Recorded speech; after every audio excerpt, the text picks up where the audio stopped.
Good morning, folks. How are you? Hope everybody's doing well. Twitter was acting up a little bit. I'm not sure what was going on, but if you could just give me a heads up, let me know. Tweet to me directly. Don't reply to the link to this Twitter space. I just want to make sure you guys can hear me. Audio okay? Can you see me? Can you hear me, rather? Thank you, Hank. All right, so a little bit of an impromptu, going through a little bit of withdrawal, not being able to talk about the markets. I fasted yesterday from social media, and I just wanted to sit down with you for a little bit before we open up at 9:30. So we'll talk for about 45 minutes or so, and then I'll close this one and turn my attention over to live price action. But the title of this one today is How to Avoid Failing in Trading. I have done this for a long time. I can tell you the most painful lessons are the ones that I resisted most. And you probably will do that too. As a developing student, as a break-even trader, a trader that maybe sometimes makes money and gets excited and then loses it. You're going to go through a lot of different pathways off the main well-beaten path that I'm laying in front of you. You're all going to try to do your own little thing. That's normal. But it's important for you to realize that that impulse, that tendency, if you will, to want to be the guy, the gal, the person that trailblazes and makes it a new path. It branches off into a different direction, goes here, goes there. If you don't have the experience doing it, that's a gamble. It might be very adventurous, it might be fun, it might be one of those adrenaline rushes. And like the lottery, you might be able to pull something off. It just might happen. But most of the time it won't. So when I or anyone else that have gone through things and learned valuable lessons, that my intentions are to spare you the pain and that monetary loss and the doubt that, if you try to do it too quickly and you fail, it's real easy to say, I can't do this. I won't be able to do this. I'm not going to be profitable. Carl's going to be correct, and I'll be working next to him in this cubicle for the rest of my life. And that's a lie. That's something that you're inviting to be your reality, but it isn't really your reality. It's just a result.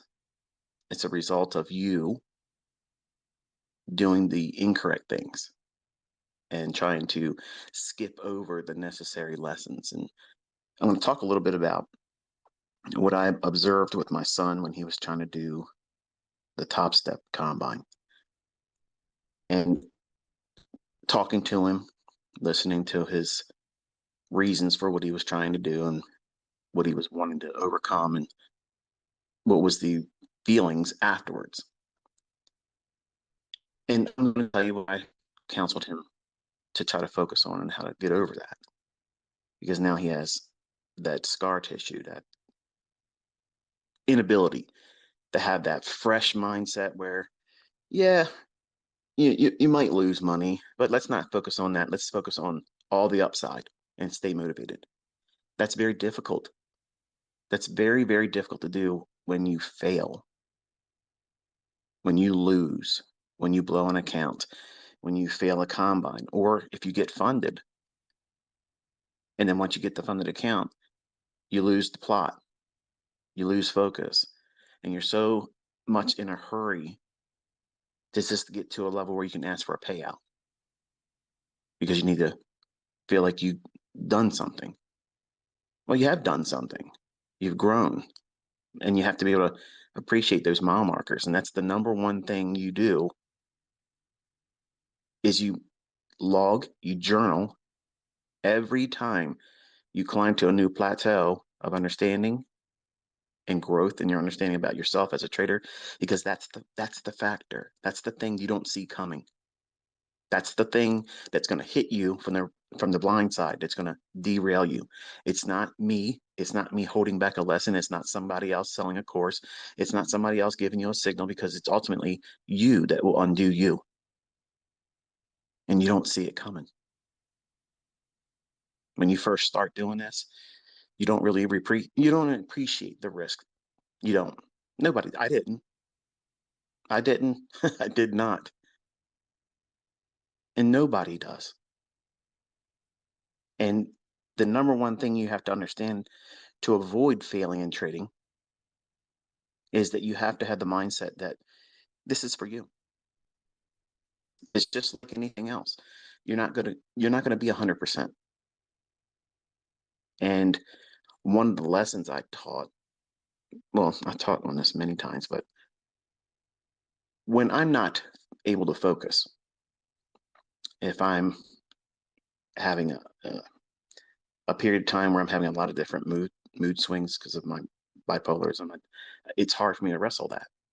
And sometimes because of real life, maybe a relationship issue that my wife and I are wrestling through because of a child, or maybe, like recently I lost one of my pets, and that is very hard for me.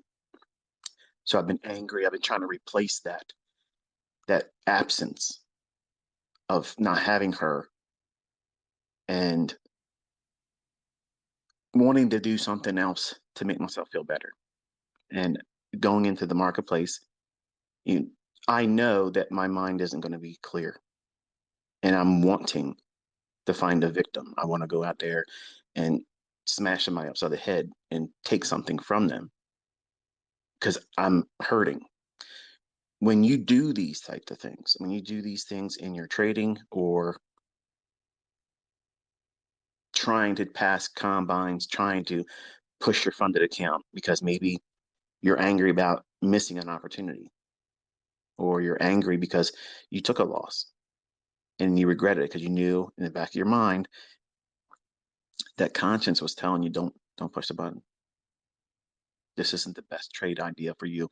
And you're really not looking at your model. You're just looking at, oh, it might go up there or it might go down there. And many times, and send me a tweet with it, just simply a number one, if you've been there before, where you just felt like you had to do something, you got to get into a trade. It's not your model. You have no idea really what's going on, but you just think it's going to go up for about 5 to 10 handles, or maybe 10 to 15 pips. And that's really not your model, but you just want to get in there and do something. And if you win, well, it's just like having a scratch off in the lottery. Chances are you're not going to make any money, but what happens if it does? That'll really make my day good. That'll really brighten up my day. That would really lift my spirits because, the universe opened up its graciousness to me and gave me something I didn't deserve. And it's going to make me feel good. It won't. It won't. Because as soon as you do that, you're going to feel like, wow, maybe I'm on a roll today.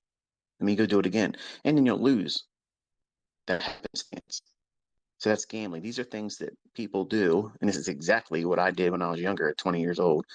I did these things impulsively because I was not happy where I was at in my life. I wanted to get back with my first wife. I wanted to have more money. I wanted to have a sense of accomplishment. And I didn't want to do the things that I saw the rest of my family doing, which is work the rest of their life for nothing. And even though they had homes and they had automobiles, swimming pools, and they won vacations, these individuals have always been, since then and still today, the most miserable people I've ever met in my life. So I didn't want to be like them. The way you avoid failing in trading is not looking at temporary setbacks as definitive failure. That's the problem with why everyone wants to avoid a losing trade, because you classify that as a failure. Well, not really, ICT. You're really making an extreme out of that. No, in your mind, that's exactly how you see a losing trade, a failure. that was a tax on your participation in the marketplace. You can't escape it. The tax man will come for every one of us. And as long as you're profitable, taxes are a nuisance. I could go on a long, a long rant about that topic, but you can't avoid it. And if you spend your entire early part of your career worrying about what happens if you take a loss or losses or go into drawdown, you want to know what that feels like. But in the beginning, you're trying to do everything you can to avoid that when that's the very thing that you need to have to test your mettle. You need to figure out who you are as a trader in that environment because that is the battlefield. That's where it all happens, folks. The people that succeed and keep going and make more money and are consistently profitable over a long period of time. Not, let me just get a payout. Let me just get a payout. Let me get my certificate. Let me get up there on social media and say, I took out $1,000, 10,000, 25,000, whatever it is. Like that's the pinnacle of your career. And that's the visibility you have right now. When you first start, I need to get my first payout. When your whole mindset should be, I need to get myself sorted so that way my entire life is pursuing excellence. I'm not gambling. I'm not trying to go out there and trying to replace a discomfort, a depression. Like I'm physically, I'm depressed right now. And I wrestle with that. So I know if I go into the marketplace and I do what I'm capable of doing many times, which is club price over the head like a caveman and drag it back to my cave. I may not be seeing something, trying to do something impulsively to get a rise out of all of you on social media, and that will temporarily soothe the depression I'm feeling because I lost a loved one. So you have to be very careful what you do and guard your mind because if you go into these charts, they're like ink blots. If you go to see a psychiatrist, I've never been to one, so some of you are thinking, "That's what you need, ICT. You need a good shrink." No, I don't. They're not going to fix me, okay? But an ink blot is left to your own interpretation. There's no right answer. But a psychiatrist will take that information and they will be able to determine how you think. Where does your mind gravitate to? And in these candlestick charts, they're going to present what you are wanting to see. Okay. And that chaos, that randomness is many times the agent that is fooling most of you because you're taking something internally and you're manifesting it in the charts. I'll paint a scenario for you. When I was 20, I would have all these Rocky themes in the back of my head, all these Rambo type scenarios where I'm a one man army against everybody else out there, and that didn't help. It didn't help at all, but it was inspirational in the beginning. It gave me the motivation to get in there and study, and eventually I found out what I was supposed to be doing. But there's no sugarcoating it, and if you have pain, if you have loss, if you're sick, if you're just not feeling dialed in, if you just can't find your way to be focused on the chart, you're inviting, you're absolutely inviting and setting a table for failure. You're inviting it. So you have to be aware that you are going to do this to yourself. No one else is going to do it. Your broker didn't do it. The lag on Trade of 8 ain't causing it. All these little things. I read social media. I listen to people in live streams talk about it. Their chat window, and they keep hammering it. That means they're ate up with it. And that means that if they're left to their own devices, that individual will go out there and do something in trading, push a button because they're angry and they want to be soothed. They want to be reminded that, hey, you're not average. You're not like Carl. He's in there trying to be a career man. You're going out there and you're trying to get money. You're trying to get the bag. You want to secure the bag. You want to be a profitable trader. You want to carve out an identity outside of the rat race that everyone else goes and pursues. But failure is a choice. It's a choice, folks. Nobody makes you go in there and take another trade when you had a losing trade. Nobody tells you, hey, you just took 3 losses. It's probably enough for today. You should stop. No, they're not going to be around to do that. You have to say, this is it. I have to stop.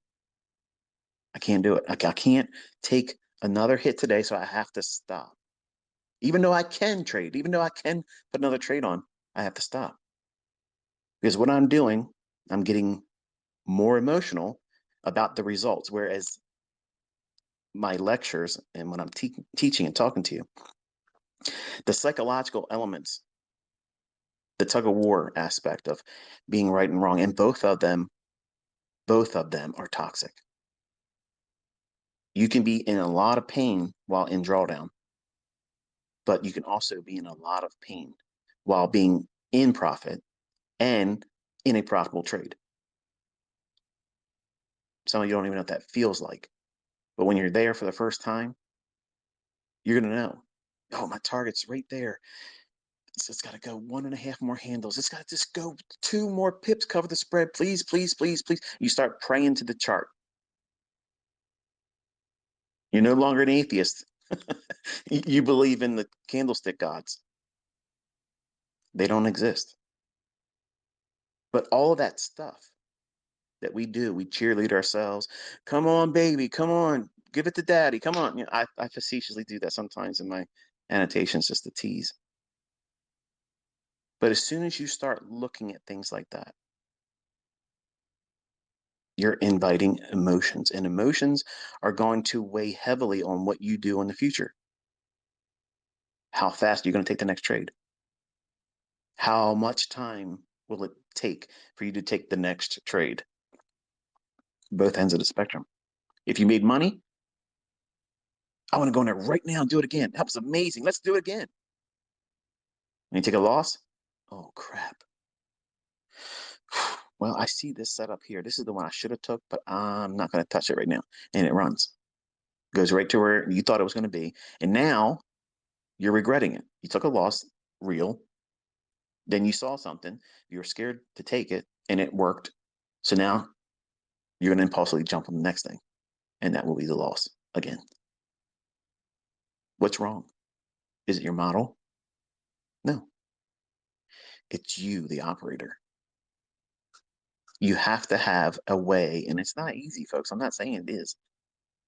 But you have to constantly remind yourself that you are the only control mechanism. Every account out there that you open up, whether it be a demo, a combine, or a live account, all of them are controlled ultimately by you. No one forces you to put a trade on, and no one keeps you from taking a trade. Fear and greed are the drivers in this game. And these are the kind of discussions that I get most people to say, well, you know, this isn't worth listening to. And these are the same people that'll be around on social media 2 years from now. And if they were asked point blank and they were honest, are you making money trading? They're not. And they have no idea what they're doing. They haven't even pursued one approach or anything. But they want to use social media just like a trader will use the charts and trading to replace whatever, to fill that void. Anger, breaking up with a person in a relationship, losing someone, getting fired. You're angry, you're charged up, and you want to remind yourself that you're human, that you're alive. This isn't the end of the road. I want to have something else to focus on besides this. Please give me something to distract myself. Well, a winning trade, that's the best thing to distract you, isn't it? It's not. I'm promising you this now. even if you get it right and you make money, you won't be satisfied. You'll do it again. Now, let's segue over to how my son was handling himself. He asked his older brother if he could use a combine because he didn't realize he could do it himself. So Caleb let him, and he went through like 7 of them. Fail, fail, fail, fail, fail. Just doesn't know how to trade. He never really learned how to trade. He's just recently this year sat down and said, "Look, I want to do it." Okay, great. But he wanted it to be like video games. Get in there and it's just easy.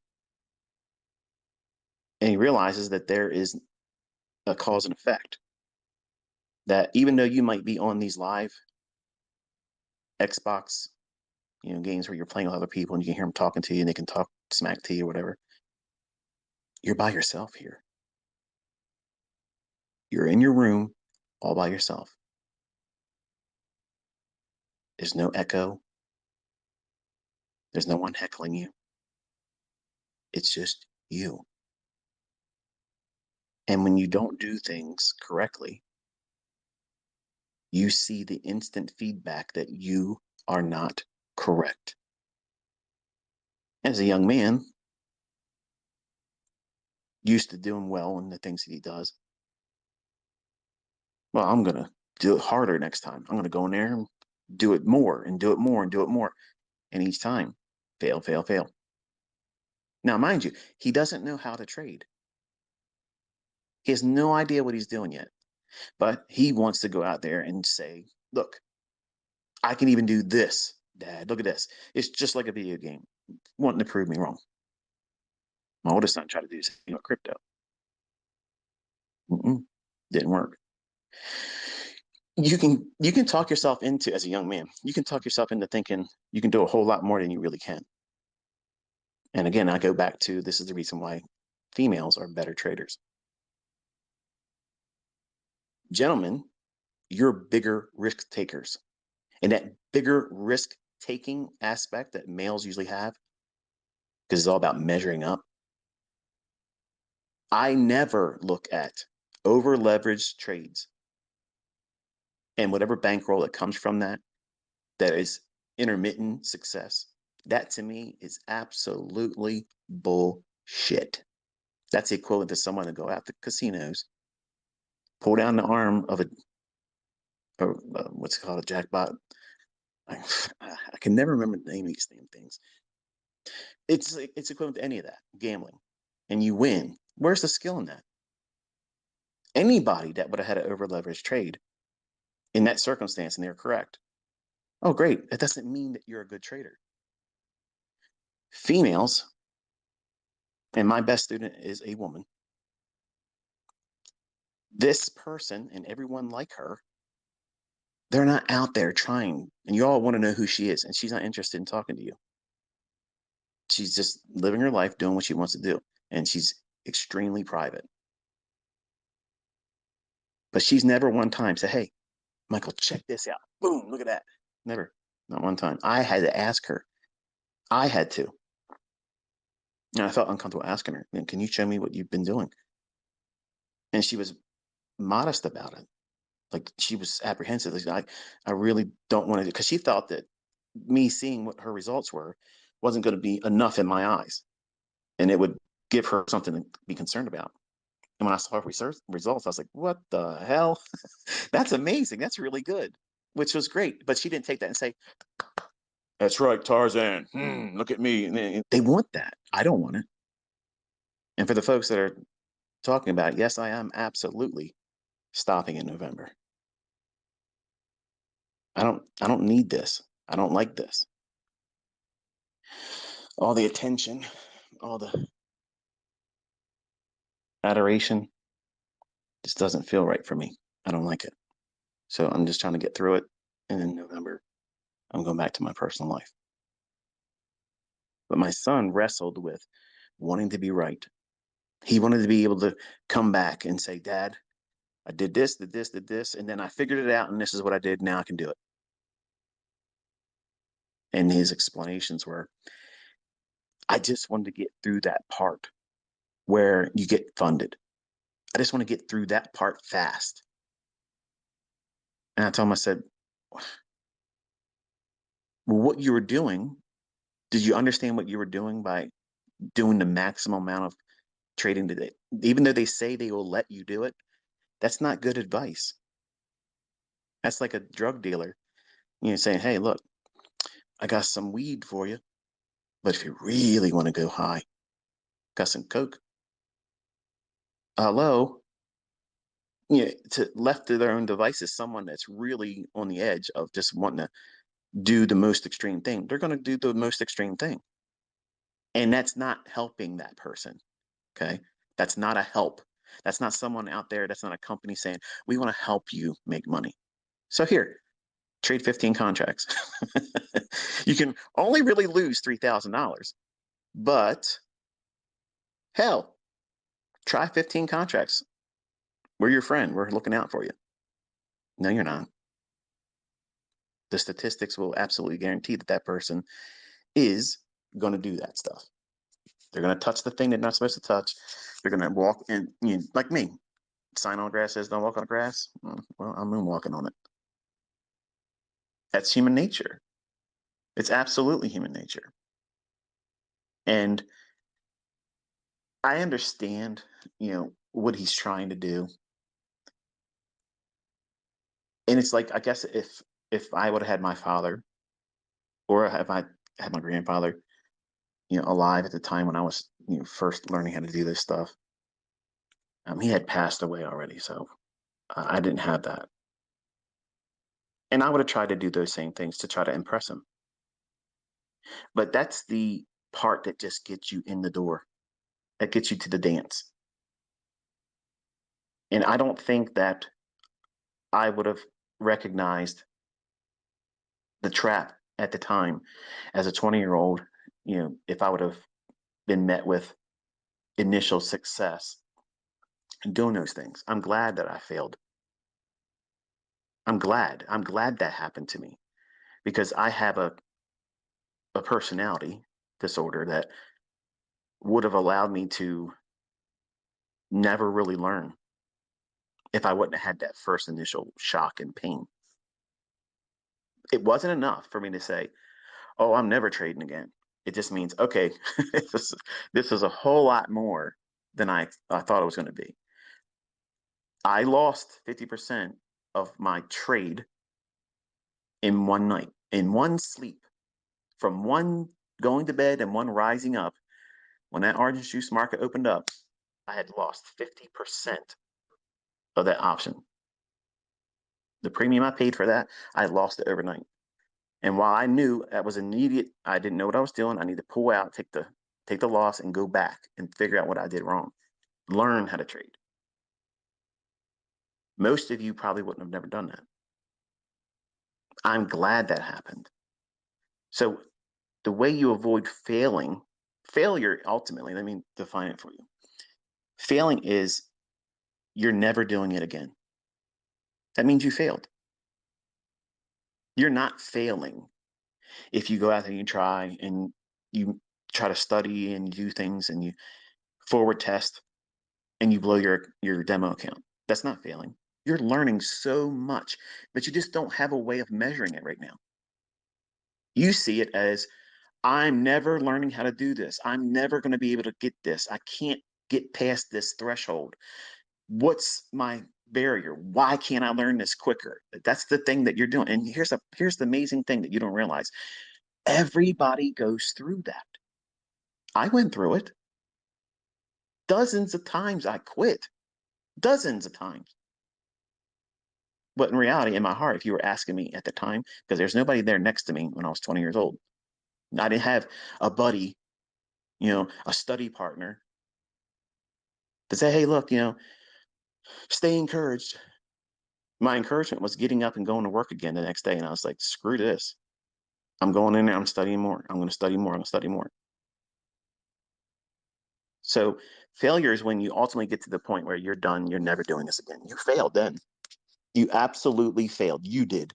I didn't fail you. The market didn't fail you. Somebody else that's taught you how to trade didn't fail you. You failed you. You did. You stopped. You gave up. You rang the bell. You went home. It's over for you. So that's failure. That was never in the cards for me. Once this bug bit me in 1992, it was over. I'm become a mutant now. And I looked at these charts as a way of getting the hell out of the rat race. And I gave myself a 20-year program. 20 years. It's going to take me 20 years to get where I can no longer have to go to work. That's what I was subscribing to. You'll never hear somebody teach that today. They'll laugh them off of YouTube. They'll never have a following on social media. It would never happen. You got to have 50R or higher, baby, or nobody's going to your shit. Nobody's interested in you unless you're making all kinds of money, showing certificates and payouts and this, that, and the other thing. Or this person talked to you and this person interviewed you. All of that stuff is bullshit. All of it. And I'm proving it in November. I'm at the biggest I've ever been, and it don't fucking matter. I live this stuff. And when you get to be successful and you can do it too, you're going to remember this. Because the people that are still out there leeching on people, give me money, pay me, pay me, pay me, pay me, I'll teach you how to trade.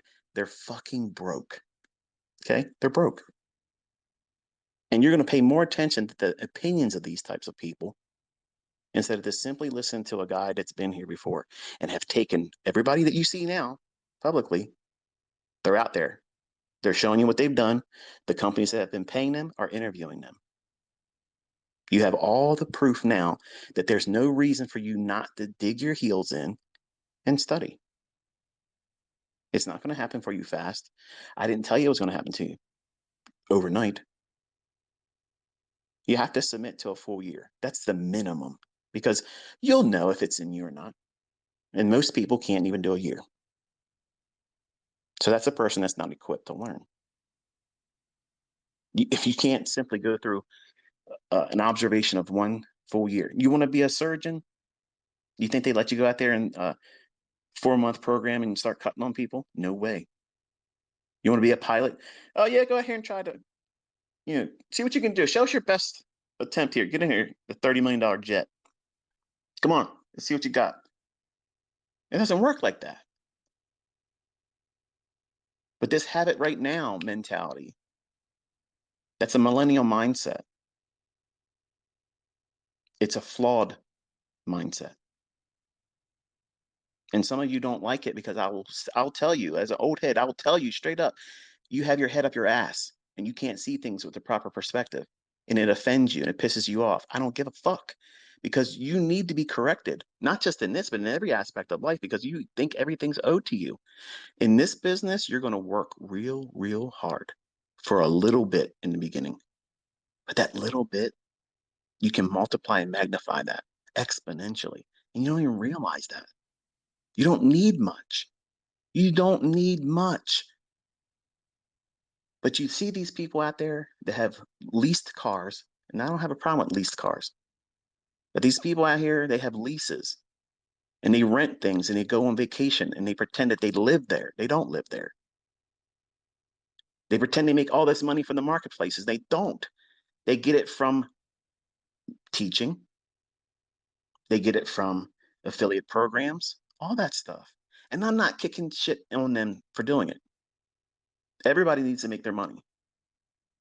But my point is you're looking at that type of person thinking, I want to be like that. I don't want you to be like that. I want you to be able to go into the marketplace, make your ends meet. And if you want to turn it into whatever you want to do beyond that, go for it.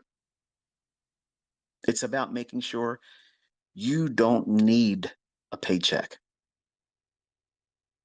Not get rich. Look, you can take what I've taught and turn it into whatever amount you want to turn it into. The sky is not the limit. But you cannot, absolutely cannot try to convince yourself that success is only that. That's not true. Because I guarantee you, if you were getting half of your bills each month paid out of your trading, you wouldn't call that a failure. You'd be thinking, I'm successful. Look at this. I'm getting half my ends met, and I don't have to spend the other half of my income on it. Now basically, I've unleashed half of my monthly income. My surplus income has now gone up. That's a success. But it's amazing to hear some of you that reach out to me and say, look, I'm only doing $3,000 a month and I just feel like I should be able to do more. Dude, you just started 6 months ago. You just started 6 months ago. I know people that don't even make $3,000 a month gross. You're netting it and you're complaining about that. As a new startup, you've never done this before. In 6 months, now you're making $3,000 consistently and you're bitching about it. 22-year-old mindset because you are chasing Instagram lifestyle. Sit down and say, you know what? I have all this stuff. I have these cars. I go on these vacations. I have nice this and nice that. That's wonderful. Now, here's how I'm able to do it. I'm going to go into the chart. I'm going to show you what's going to happen. And we're all going to watch it happen. They don't do that. They don't do it. They don't need to. You know why? Because their image has sold the shit that they're selling to everybody. And you're all eating it up. You're eating it up. And I've been out here teaching through the medium of a demo account, and I have made millionaires. Plural. What's the difference? I have that stuff, but I know that doesn't make you a better trader.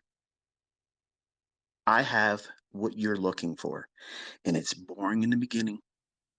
It's all practical, common sense stuff that you know in your heart that you have thought about this stuff, but you discount it at the time. No, I don't want to focus on that stuff. That's boring. I want to have that jet set life. Well, you can have that jet set life, but you have to know that you can keep making the money to sustain that lifestyle. Because when courses stop selling, when mentorships stop selling, those individuals aren't going to have that floss anymore. And you can fill in the blank with whoever you think I'm talking about, because I'm putting everybody's name in that. It's just the way it is. I get it. Image sells. I know that. But that shouldn't be the reason for you to go out there and try to do something. You should be thinking, I want to be sustained by my trading. I don't want to be a flash in the pan. I don't want to have a one-hit wonder. I want to go into this with the mindset that I'm going to succeed long term. And every decision I make about what I'm trying to study, why I'm studying it, what's the purpose of what it is I'm looking for. And whenever you get to the point where you've learned something from me that you can now be consistent with, unless it's the things like we're talking about right now, stop. Don't dilute it. Get really, really good at what you've been warmed up to. It might be the silver bullet. It might be just, hey, I got some old students that simply like, man, this is really cool what you're bringing out, but I'm still making money on optimal trade entry and I just don't want to change. You know what? That's wisdom. That is wisdom. That's a smart person. That's someone that is educated. And here's the thing. Here's the rub. Here's the thing that you don't understand that they do. They know themselves. They know enough to know that ICT's got all kinds of freaking crack. I got something to get you all high. But they found their vice, their method, their model, their thing that makes them click. And they don't have to reinvent anything anymore. They don't have to step out there and feel what it feels like to be. I don't really understand how this works yet. They found themselves and they know that if they tried messing with that extra stuff I'm teaching now, not that it's not worth it, not that it doesn't work, it's amazing. They know themselves well enough. They're mature enough as an individual that they know that they would wreck themselves and mess up the progress and disrupt their continuity that they have found by having one approach, which is what I've been preaching all along. Some of you to just warm up to me in the last couple of months, or maybe it's the first time you listened to me on maybe the last few videos. Man, this guy's got all kinds of shit. What are you supposed to do with all this stuff? You're trying to bring everything into one market in any one given time. I don't do that. I have models. When the model is in price action, I'll see it. But I have taught you now 3 very specific, highly visual models that I think that are Pretty easy to see. One will gravitate, well, you'll gravitate more or less to one of them more than another. And it doesn't mean you're not a good SMC, ICT student or a trader if you don't really resonate with the other things I'm teaching. Just because somebody else that's a student of mine is kicking the shit out of some kind of funded account company out there and getting all kinds of withdrawals and payments and all kinds of shit from them, doesn't mean that that's the model for you. And that's very important that you hear that from me. They found their model. Your model is yours. And if you start making money with it, never get in the position where you're trying to talk people into doing what you're doing, because that shit don't work. I promise you it doesn't work. You'll have more people complaining that it doesn't work than the ones that'll step forward and say, I'm making money with what you're doing. Because when people start making money, they don't give a shit about anybody else's opinion. If you're really making money, if you're able to do these things, you're not going to go on my Twitter feed and talk shit. You got shit to do. You're making money. You're living your life. You're not hanging out trying to talk shit to me. That's just not going to happen. And that's what you want to focus on. These are all things, these are all decisions, these are all characteristics of people that will eventually fail. But the ones that do not fail, they're guarding their mind. They're looking for that one approach, that one model that suits them perfectly. Now, that doesn't mean no losses. It just means that, okay, when this doesn't work and I have a losing transaction, whether it be in demo or it's a live account, it doesn't change your opinion about the model being effective. And as a new student or a new trader, that's an uncomfortable statement because it's hard for you to reason with that and think, hey, I just lost money. Why should I feel good about that? Because you didn't lose more than you did. And you also know that you're not going to go in there recklessly and just try to get it back, because that silver bullet, that model 2022, that optimal trade entry isn't in the chart anymore right now. You have to wait for the next setup. Guess what that does? That instills patience. What are you being patient for? I'm waiting for my model. I'm waiting for the time of the day when my model will be in out of here. We literally can set our watches to the setups I'm teaching you. We know when they're going to form. We know. It doesn't mean that every setup is 100%. And when it does not pan out, you stop, reassess. Is there still time? I'm still in the time window. Is there a new, same type of model, same setup? Is there a new one forming? If it did, less risk, half of what you just took leverage on, half the risk, and try it again. If you lose there, you stop for the day. Don't even come back for the afternoon. And then the next day, you reset and start all over again. 99% of Twitter, Instagram traders, they don't think like that. They don't have any capacity for it. They don't even understand that you can sit down and expect between a certain time window of a beginning and an ending, there will be a trade form between this time and that time. It will absolutely form. My model will be in that 60 minutes. It's absolutely going to be there, and I'm here for it. I'm showing up the work. Here it is. I'm here. I'm not trying to fail. And you're learning how to do that for free. And you're seeing your brothers and sisters in this community making bank, real money, not demo dollars. And they all learned from me, the demo baller. They learned and saw the examples I showed through the medium of a demo. Because if I teach you through a demo, number one, I'm protected. I'm not a licensed financial advisor. And the people that did the math on this and figured out, well, if this stuff works in a demo and I can get good at it consistently with a demo, there might be a day where I wake up and say, let me try it with real money. And you did that on your own. And all the success is yours. Equally so, on the other side of that coin, if you do it prematurely and you lose money, you eat that. And some of you aren't prepared for that responsibility. You want to be able to hold on to that. Well, I'm going to blame that guy. I'm going to blame that book. That video series he didn't teach me that part and I lost and it's his fault. That's bullshit. That's somebody that's not equipped to do this, because you're going to lose money. You're going to absolutely Guaranteed, no matter what you trade with, you're going to lose money. Nobody does it 100%. And you have to be prepared for that or welcome and invite failure. Don't rush to get through that funded combine challenge. Okay. It's literally laughable. And I keep reminding my son, look, these things that you try to do, they're not working for you because you're trying to push too hard. You're not listening. In the time that you're trying to save, you're compounding it and you're increasing more of it. You're making it farther ahead of you in a longer distance to between where you are right now and where you want to be by doing stupid things that I've already told you not to do. But lessons like that sometimes, they have to really hurt.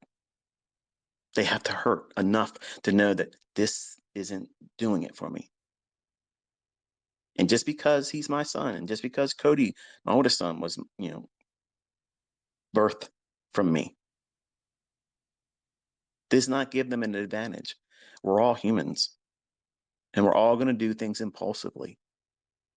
And you have to make sure that you're not doing things. And the market just opened up. I'm looking at it now. If you're looking at it live, E-mini S&P and E-mini NASDAQ, I have my chart up in front of me. The little inversion fair value gap that I had noted. Give me a second here, make sure I give you the time. On a 5-minute chart of NQ, it is the 2:15 p.m. yesterday, July 20th, 2 p.m. I'm sorry, 2:15 p.m. on a 5-minute chart. I'm watching to see if that offers any kind of support. We already cleared that buy side, by the way. So that was kind of neat. I'm going to see how we trade now that we're open. I don't have a bias yet, so, but I'll talk a couple more minutes. Always longer than he says.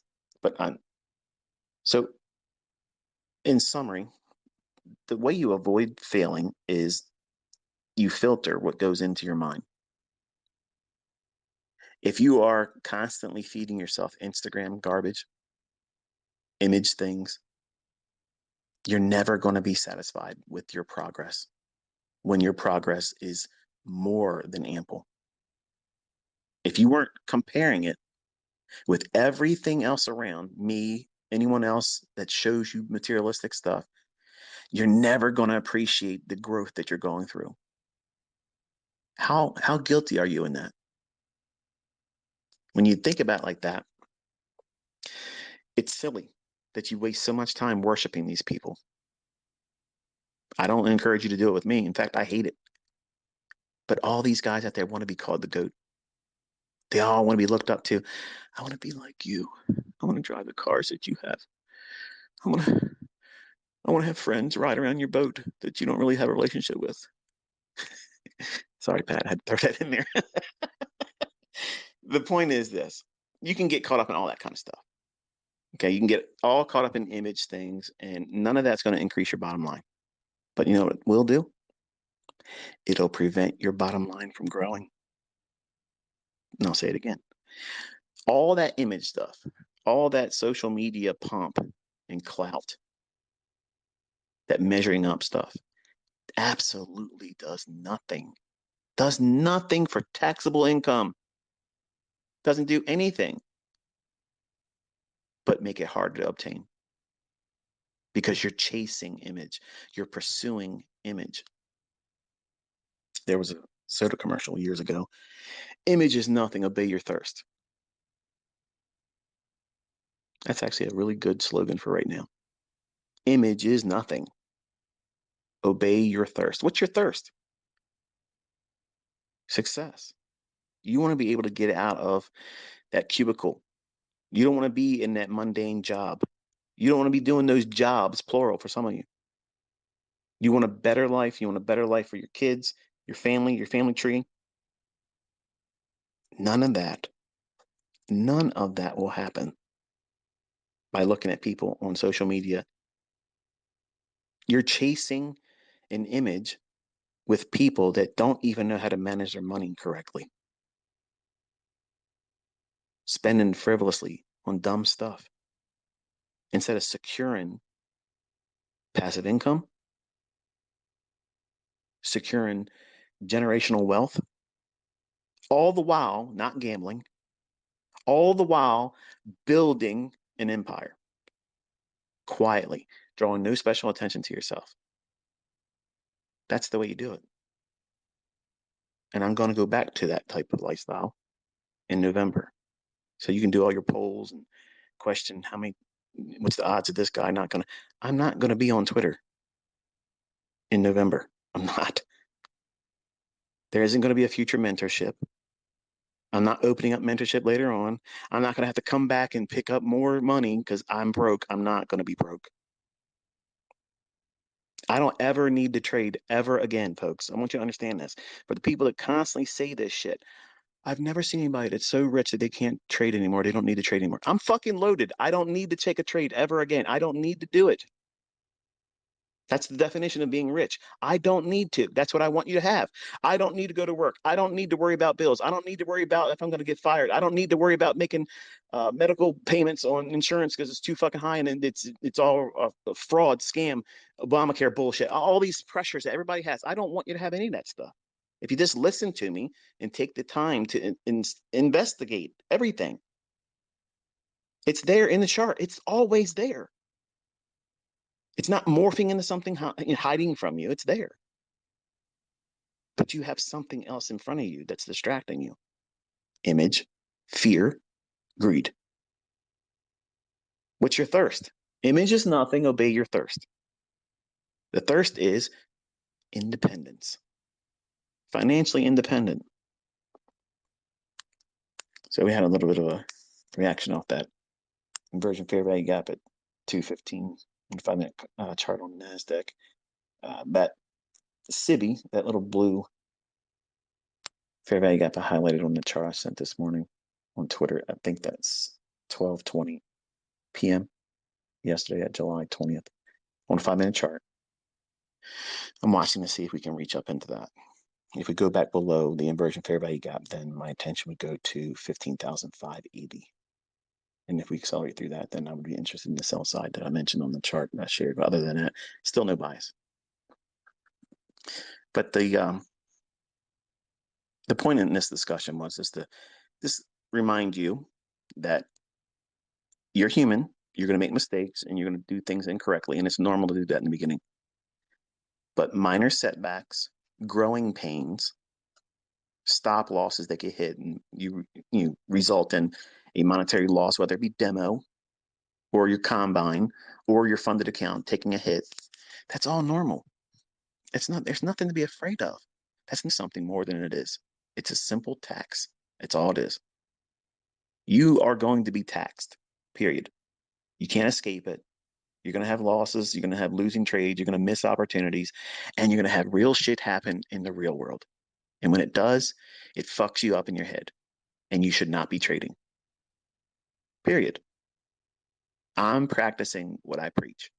I know my tendencies is very much about replacing an uncomfortable state of mind. And many times I'm in an uncomfortable state of mind every single day.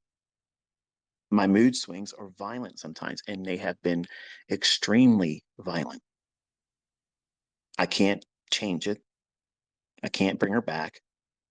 And the closest thing I can do is to get two more to spend more time loving and caring for and inviting into our family. A pet to me is a family member. Waking up and you don't see that part of your family anymore, and you expect to. It hurts. And that hurt, that pain, it's with me all day long. So it's inviting me to go in to do things that would make me feel better. And when I had to get off of social media yesterday because I saw all these fucking asshats out there talking stupid shit, trying to get attention because they mentioned my name. That is the invitation for me to do things that I know won't give me the result I'm looking for. As much as, and if I was in a better state of mind, I'd be out there, toying with them. But I'm hurting right now, so I can't allow that. And you have to be mindful of that in your own trading, in your own personal life. If you're going through stuff, and it's going to happen. You're going to lose someone. You're going to, maybe not have someone and you are lonely, you want to get with someone, you want to start a relationship and you're not having any success with it. All those things are perfect invitations for you to go out there and fail. Not right away, but that one thing that you do wrong and you have a loss in trading, you'll amplify it. You'll nurture it and give it more attention, more of the same rotten fruit, more losses, regret, and this is going to feed itself. And that will push you right into, I can't do this anymore. I got to stop. And that's failure. I don't want that for any of you. You should not, and this is my closing, you should not fear losing. You should not fear going in drawdown. You should not fear blowing out your first account. You should not fear that. Respect that that might happen, and that is going to be the instigation for you to follow rules. Developing discipline, keeping your mind in the game about what it is you're doing, not just going out there and just rolling dice to see what happens. And I'm reminding you, in these instances, what's going to happen is probably what you don't want to see happen. And the perfect illustration of that is you don't want to see it happen and you won't accept that it's happened, even though if you're in that trade that you impulsively entered, at some point, many times, you'll have that little warning sign go off. It isn't going to work out for you. And your conscience, which will be your inside voice, your internal voice, will say, you should have never did that. Just close it right now. You're only down a couple $100. Just close it. But you won't. You won't. Because you are hurting and you want a white knight to come in and save you. And the white knight never fucking shows up. It doesn't. And then one of two things happens. The market stays against you and eventually squeezes you out where you can't even tolerate it anymore. Or you blow out. How are you going to feel about your execution, your decision to take that trade at the time, knowing that you shouldn't have done it? Then even in that trade, you knew you should have got out, but you didn't. Do you see how it easily compounds? These are things that mentors don't talk to you about because they don't have any answer for it. They'll talk about something that's in the left side of the chart. They'll sell that. I'm telling you how to navigate that hard right edge. And most of it is in between your ears. When are you trading? Are you in a good, healthy state of mind? There's nothing wrong with being excited. There's nothing wrong about being positive about the opportunity that's before you today, this trading session, this week. There's nothing wrong with that. Absolutely nothing. But you should not hop yourself. And adrenaline will come by either stress or excitement. If you have nervous anticipation, excitement, before you start trading, you need to stop.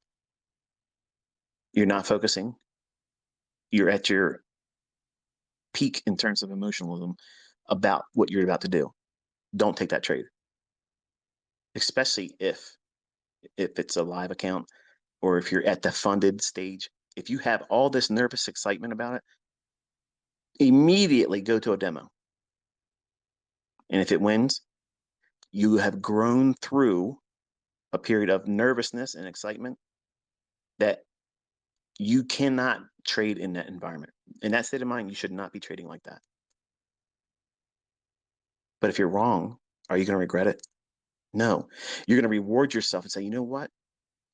That was the smartest shit I've ever done. At the time, I felt like I was going to win that trade. I felt like I was really going to win. I was excited.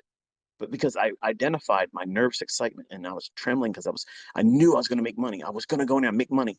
I identified that. And someone with more experience, more understanding about how I'm going to fuck myself up doing this, told me, don't do it with that live account. Go to a demo. And then you lost. That's a huge milestone. But none of you are opening yourself up for that. You will never give yourself that learning opportunity about yourself and discovery about yourself, because the trader that is who you are or who you're trying to grow into, that's the barrier that you don't see in front of you. You don't see it. But that's the person that's holding you back, and they're formidable. And if you stoke their fires and encourage them to be much more formidable in terms of keeping you from growing, how do you do that? By allowing emotions into your decision making and chasing image. See, a financially successful trader, the best ones out there, you don't see them.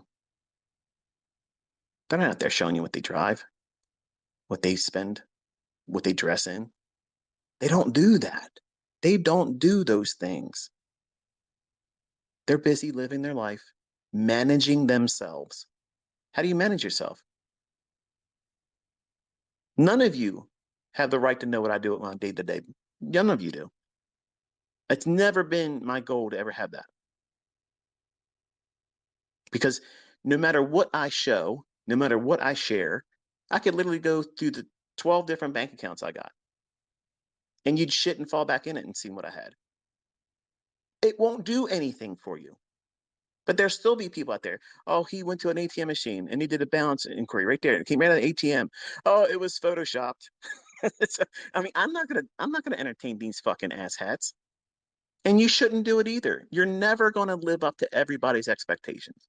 So why even start it there? What is your thirst? What is the thing that keeps you going? Why do you want to keep doing this? You want to do something specific. Whatever that is, that needs to be right in front of you every single day.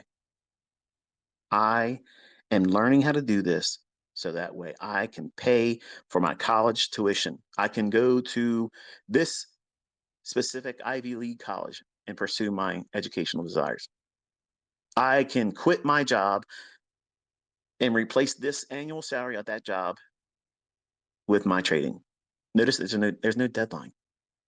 That's the other thing that invites failure. You're trying to time your success. You can't.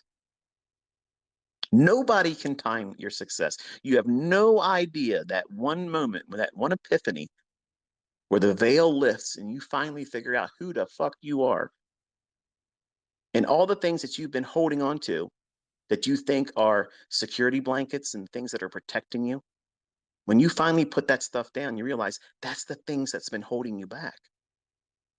Those scary thoughts. What if it does? What if it doesn't?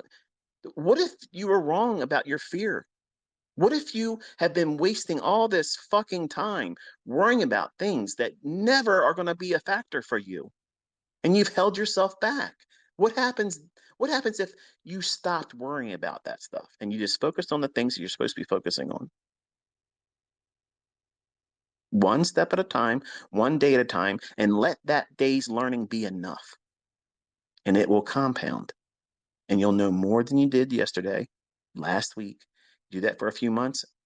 You have no idea how much you know. Think about it before you sat down with the content I shared.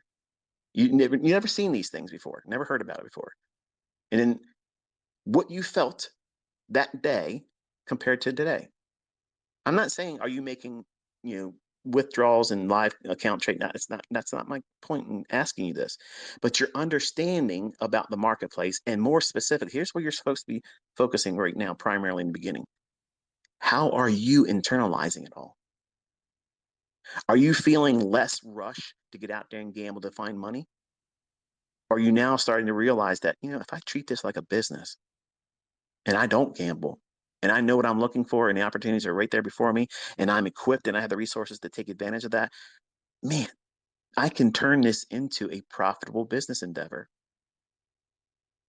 There's a shift, there's this paradigm shift that will take place for the people that really are trying to go after it. You're going to fail. I'm promising you that. You will never get it. That will never happen for you. You have to go out there and back test. You have to study it. You can't take my word for it. You got to go in there and see if it really is there. Because once you get to that point, you back test and you see it, nothing, no ass hat down in Texas, nobody up in New York, nobody in Canada, nobody over in fucking Dubai is going to tell you what you're learning ain't the real market. They'll never, ever, ever be able to convince you otherwise. And once you have that mindset, there's nothing holding you back then, because nobody can talk you out of it. You've convinced yourself, and you've been the person that's really talking yourself out of it. Well, I might not be good at it. That's a lot of fucking videos, ICT. You got 500 videos. Where do I start? Go backwards from there. And you'll hear me talk about, go to Model 2022, mentorship, start there. It gives you something, hit the ground running. Look at the silver bullet trade and look at the commentary. Whenever I'm sharing commentary, that's where your focus should be, because if I'm full of shit, you'll see. You'll see it. And it ain't there. I talk about what the market's going to do. I show you exactly where it's going to go, and it delivers. If it doesn't work, you would see evidence that it doesn't work. If people can't make money with it, you wouldn't be seeing everybody coming out of the woodwork right now everywhere. I think just about every funded account company out there has my students in it making withdrawals. How many testimonies do you need to inspire you to stick with it? How many times do you have to see me call the market before it happens and it delivers perfectly before you feel like, yes, this is probably worth investing some more time and energy in, and let me filter all the bullshit. Let me prune my personal life and cut out all the extra weekend garbage that I'm wasting my time and money on. And you might actually get yourself in a position where you are a better person than you are right now. And you probably can't identify it.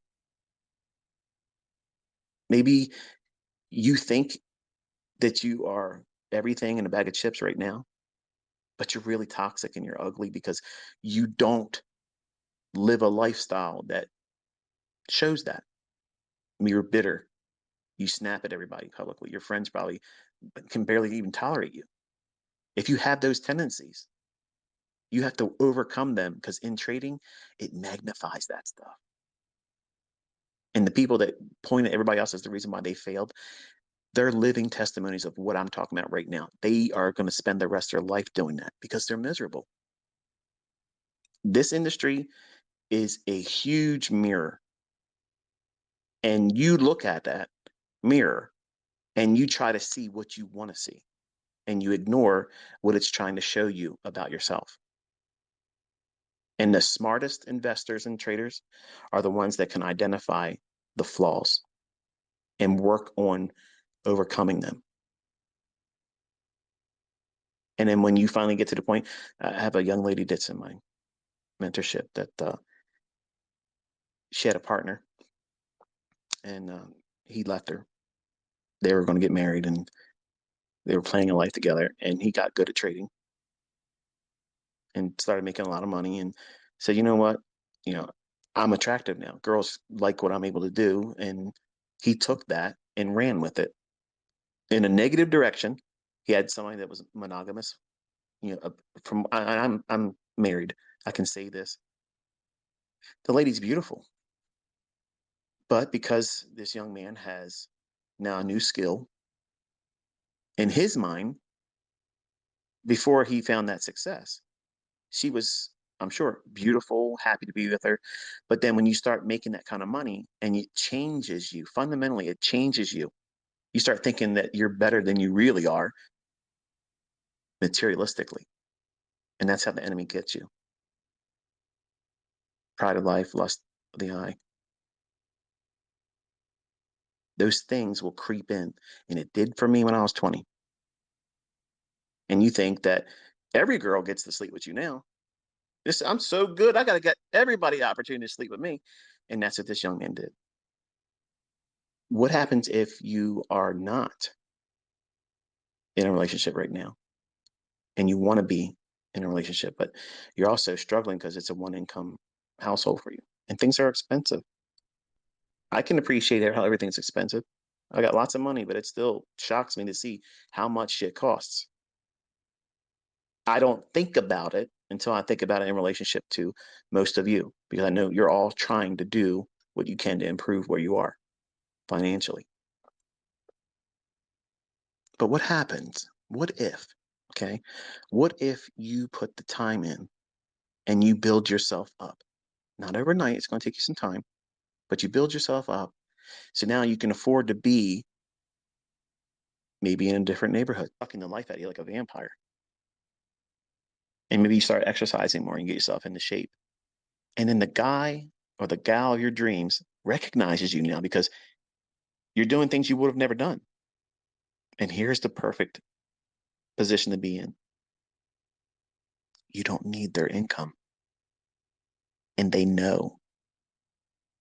Chances are they're probably going to treat you far better because they know that you are a treasure. You're somebody that they don't have to carry. You don't have to expect them to take care of you, pick up the bill, pay for our dinner, all the dates, expense, all those things. You don't have to feel like, oh, I got to take care of this person. Every time we go out, I got to pay the bill. And gentlemen, that's how it's supposed to be. But when a woman knows that she doesn't need that man, you can leave your wallet at home, Sammy. I got it. Let me tell you something. For me, that in a woman, if a woman can say straight up, I want to be with you, that right there, that's a unicorn. And some weaker men would be looking at that thinking, nah, I can't be with somebody like that. Right. Because you're a little bitch. But that's what you want to be able to be, your own independent wealth creating enterprise. And well, a scrub won't even test you.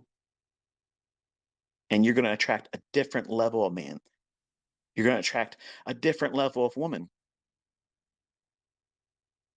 You live your life a specific way, a refined way, not that you're walking around like you're better than everybody else, but you just don't give time.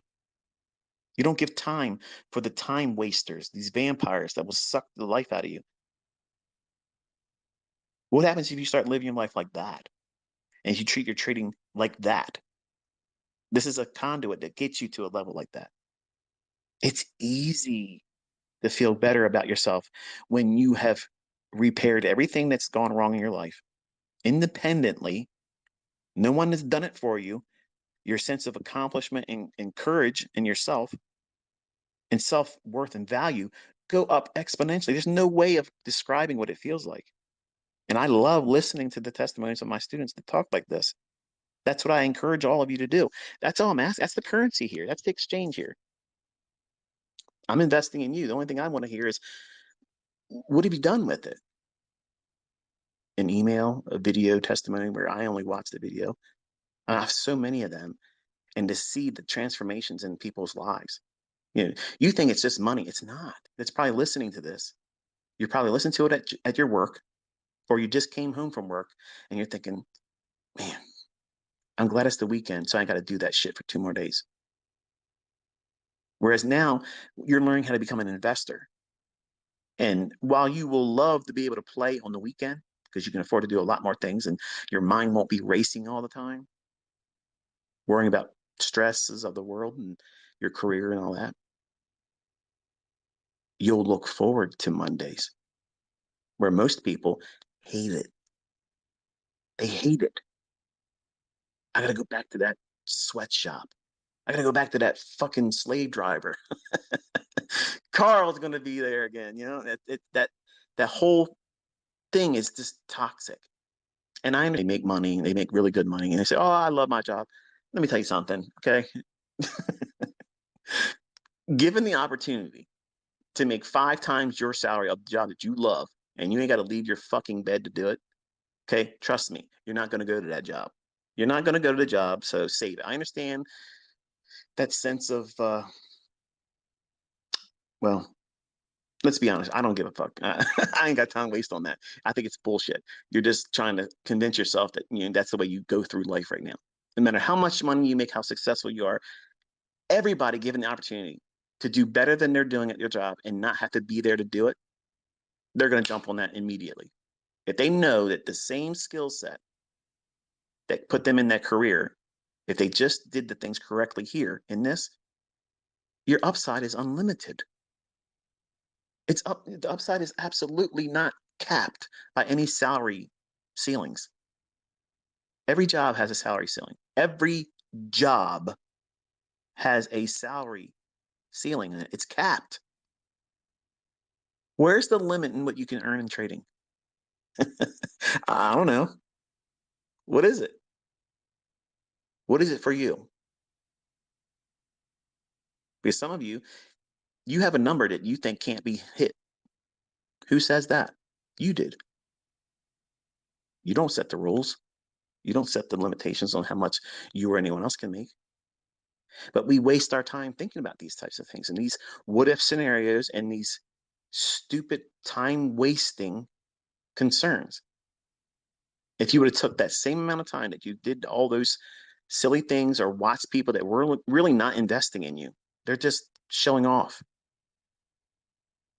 If you would have took that time and invested in yourself and your understanding about what it is that you're trying to discover as a trader for you, what is it that you're looking for? Why are you trying to do it?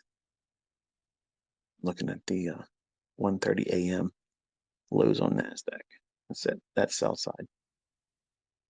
I think we'll get it. I think we'll get the 15,580.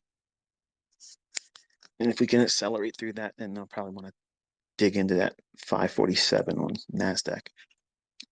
I'm just looking at one chart though. So it's a 5-minute chart. I don't have anything else in front of me. But I guess I really needed this today. I'm still wanting to talk. I'm looking at that inversion fair value gap at 1215 or 215 rather from yesterday. It was the one I highlighted on the chart I tweeted this morning. So think about what we see here. I had no bias, so don't take what I'm saying as beating my chest because I didn't have any real affinity for one side or the other. But we went up, cleared the buy side, and then went back below the inversion fair value gap, and an inversion fair value gap offered resistance. Now we're in the striking zone of the sell side right below the 1:30 a.m. lows on NASDAQ. There's a small little fair value gap on the 5-minute at 9:30 last night. So watch that. I have that one drawn out on your 5-minute chart. I'm going to do that myself right here. So we're digging into that now. But we ran out to the buy side, and I'm interested to see if it wants to take it all the way to the opposite end to get the sell side at 547. So the fair value gap I just mentioned to you on the 5-minute chart of NASDAQ, that is at candle 9:30 p.m. last night. So watch and see how we respect that one. Do we come back above it and act as support, or we go below it and sell off from it to get to the 547? We're at 10 o'clock now. Let me drop down to a 1-minute chart. There's a small little fair value gap up at the on a 1-minute chart on NASDAQ at 10:01. That might be interesting because if you look at what we did above that, there's a lot of back and forth candles where it was trading into the inverted fair value gap. So for me, if it was going to be any good, and I'm not taking this trade, I'm not trading today. Like I mentioned, my mind and my emotions are high right now. So that's really kind of like the point of me wanting to talk to you today because I want to talk about Bella and the 2 puppies we're going to get next week. So I'm trying to bring myself back into focusing about price. But if I was right and I did a trade, it wouldn't satisfy me. I know enough to know that I did something at a time when I'm not really focusing. And if I lose, it would drive me nuts over the weekend. And I wouldn't be able to think about anything else but that, knowing that I know better. I've been doing it for 30 years. I've learned these lessons painfully. So I have to listen to what my experience has taught me. That scar tissue while it doesn't promote a lot of flexibility and growing. I don't need to grow anymore. I know where my weaknesses are. I know what works. I know the market. What separates me from everyone else is I know when to put the brakes on from me. And most of the people out there that's pretending to be a mentor or a successful trader, they probably haven't discovered that skill set in themselves because they're number one, they're too new. They haven't been doing it long enough, or they're fake, which really cancels the whole discussion out anyway. But we're in that fair value gap I mentioned. 1 minute chart on NASDAQ. And that fair value gap is small, but it's on the 10. So if I wanted to see bearishness, I would like to see it, start to drop from here, and be much more energetic going back below that fair value gap that I mentioned on the 5 minute chart at 9:30 last night. Something of a little bit more of an imbalance still on the 5 minute chart. It hasn't really completely come up to the low of the candle on 5 minute at 9:55 a.m. Just below it right now. All right, now we just did that. So in my mind, if it wants to go lower, it would want to start showing a willingness to do that now.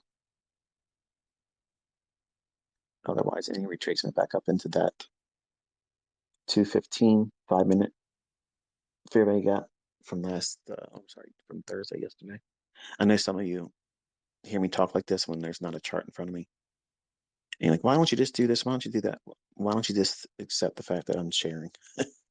Okay, I'm wrestling with something, and this is all I'm willing to do for right now. But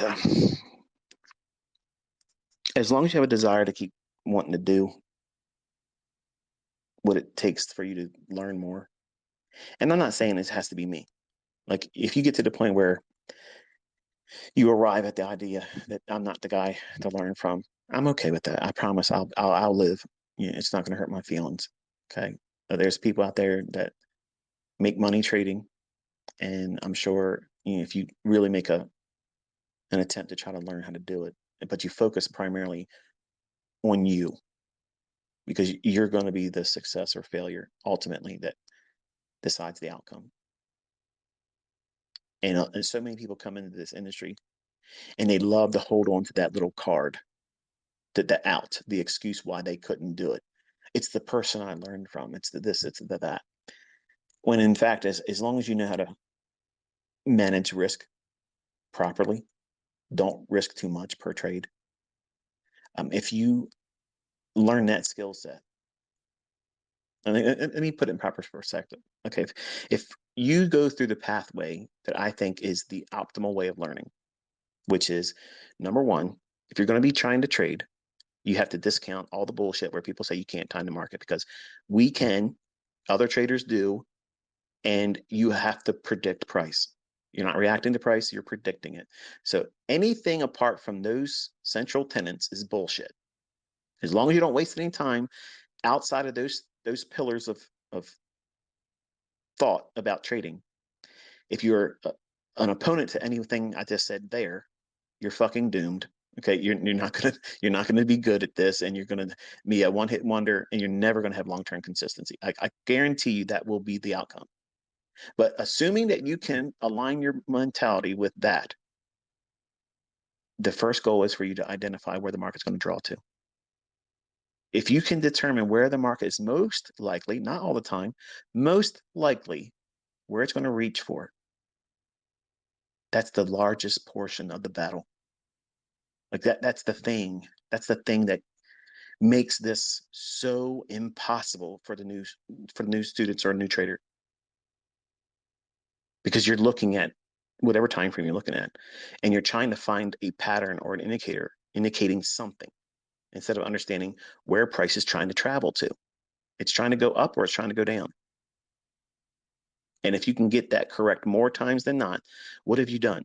You have arrived at a bias. And here's the thing that you need to understand.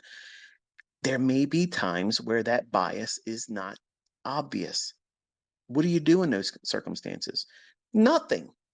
You wait. You simply wait. What are you waiting for? For the period of time when it is obvious to you what it's trying to reach for. And as soon as you identify it and you know what it's likely to draw for, higher or lower, a specific level, not a zone, then you determine where you're at right now. Is it time that we expect volatility to increase? Are we in a specific time of day that is conducive for a sustained price run? Or are we in Asia where it's likely to sit around and do nothing? But ICT, I got 6 examples right here where Asia, I know that. But predominantly, you know that between 9:30 and 11 o'clock, there's a strong tendency for the market to want to do what? Move. And then have a retracement during the lunch hour. And that retracement may set up another leg higher or lower, whatever the morning session did, or a reverse. Those are all amplified topics that you want to tackle later on. But in the beginning, you just want to know where the market's likely to go to. If you do that, you're on your first steps to avoiding failure. Because everybody that doesn't know where the market's likely to go, they're failing. They're missing the point. The plot escapes them. They have no idea. So if you start there, and I have lessons, all my lessons teach that. There's a video that says draw on liquidity, because all of my discussions, every example, every lecture is always talking about that. It's always giving you a little bit more insight about each and every aspect that is required for you to get good at that. And here's the missing recipe ingredient to that: time. Time doing it.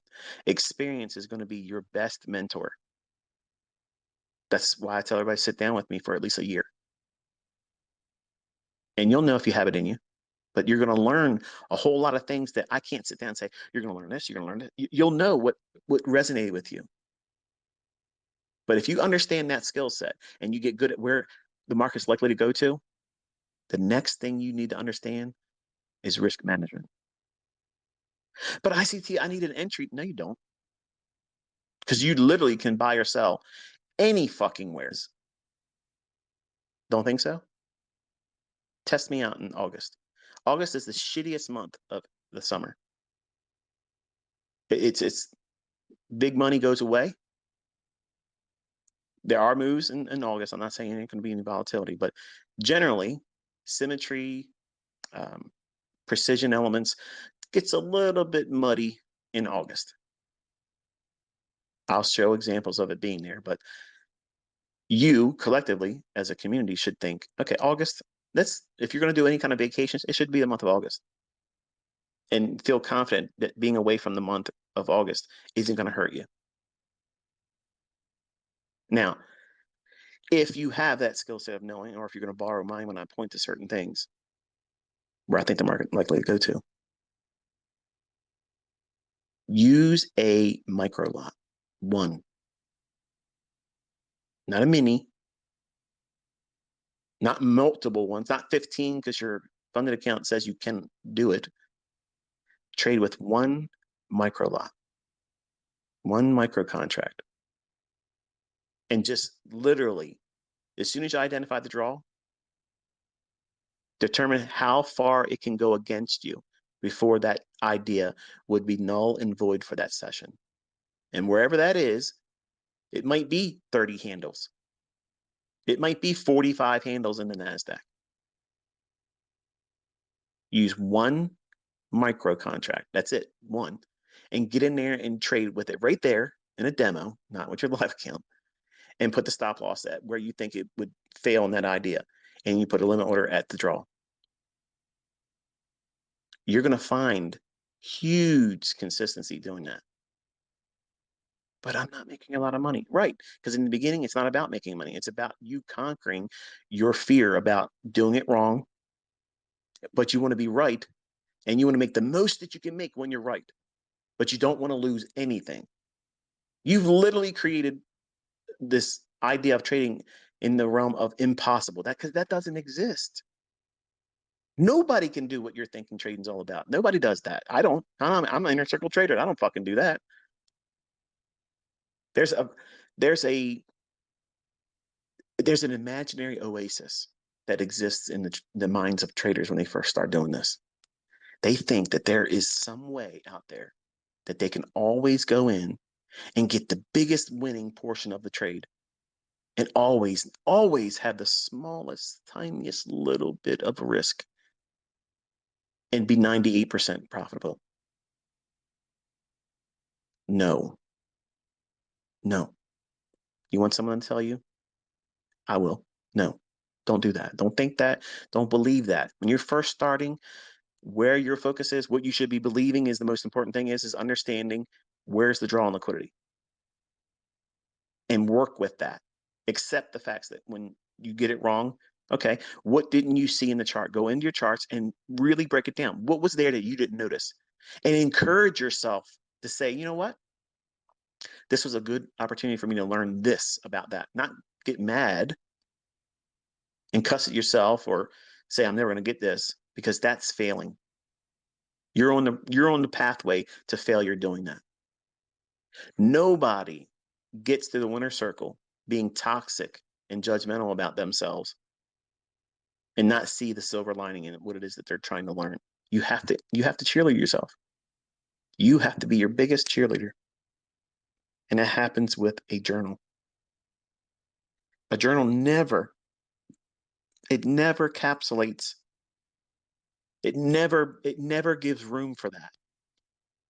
Now, you can observe what you did incorrect, but you have to turn that around and say, I did this incorrect during this trade and I didn't see this.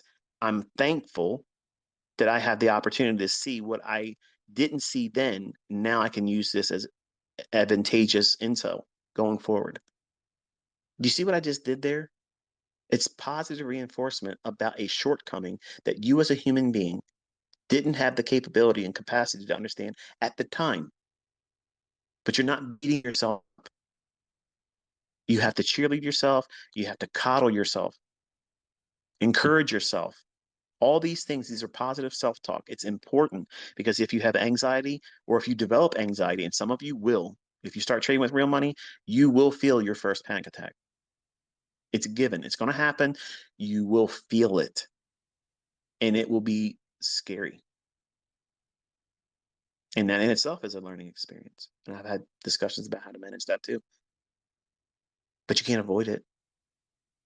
But when you know where the draw is and you get better at it and you work through those growing pains of not knowing how to do it right in the beginning, but learning to get better at it. And then you also learn how to manage risk. If you get good at manage risk and also knowing where the draw on liquidity is, guess what you have become? Think about it. What have you become? The highest probable outcome is you'll be a break-even trader. And that's a goal. When you first start, you want to get to that point because most people can't even maintain break-even. What does that mean, ICT? Like, what are you trying to get at here?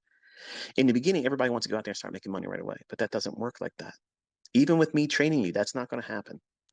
You're going to have periods of where you do well, and then one or two things happen, and you go into a tailspin, and either your skill set or your lack of control just goes into drawdown, and whatever you made, you give back, and you go right back to break even. You might dip below the initial equity starting balance of your demo, funded account, live account, whatever it is, but you just hang around that break even starting point. You make a little bit of money, and then you lose it, and then you lose a little bit going drawdown. You're not wrecking yourself. That's water. You're in the game still. You're learning that, oh yeah, I've had losing trades, but it didn't kill me. Yeah, I've had losing trades, but I was able to sleep at night still because I can still trade tomorrow. I have an account that I can still trade tomorrow. I can trade next week because I didn't blow the account. I didn't tear it up so bad that I don't have equity to trade now. You have to have that mindset about what you're doing, why you're doing it. But if you understand the draw on liquidity, where it's likely to go to next, and you do not impulsively take on large risk just for the sake that, well, my broker lets me. Really? The government lets us purchase cigarettes too, even though there's so many toxins in it. It's guaranteed that you're going to get lung cancer. Given enough time, it's not a matter of will it. It will give you lung cancer. Just because it's made available to you doesn't mean something that's good for you. The car goes faster than the speed limits. All of them do. Just because the car will go 100 mile an hour, is it appropriate for you to drive 25-mile-an-hour zone, 100 mile an hour in front of a school? No. But your car says you could. Why can't I? Discretion, concern, sanity. And you have to have that in trading. You can't lose sight of recklessness and the invitation that you are going to be given many times in this market. So now how do you get to break even? I just taught you. Trade it with the smallest singular unit of trading, even in demo. And you do this every day, and you condition yourself every day, and you learn more. Each example, each time you journal, you're going to learn more about yourself. That's the things that you want to discover. That's the most important thing. It's not about the tricks I'm teaching in price action. It's about you, because you're not going to spend the time learning properly until you correct those very deviant behaviors that you don't recognize right now, that's going to prevent you from being successful. You don't see where that curveball is coming right now. Nobody does.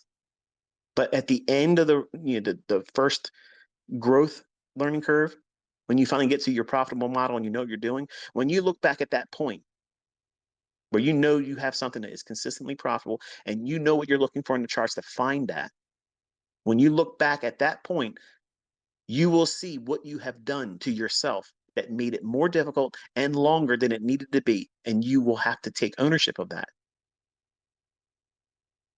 And I talk to you with this idea in mind because it's always us. It's always us.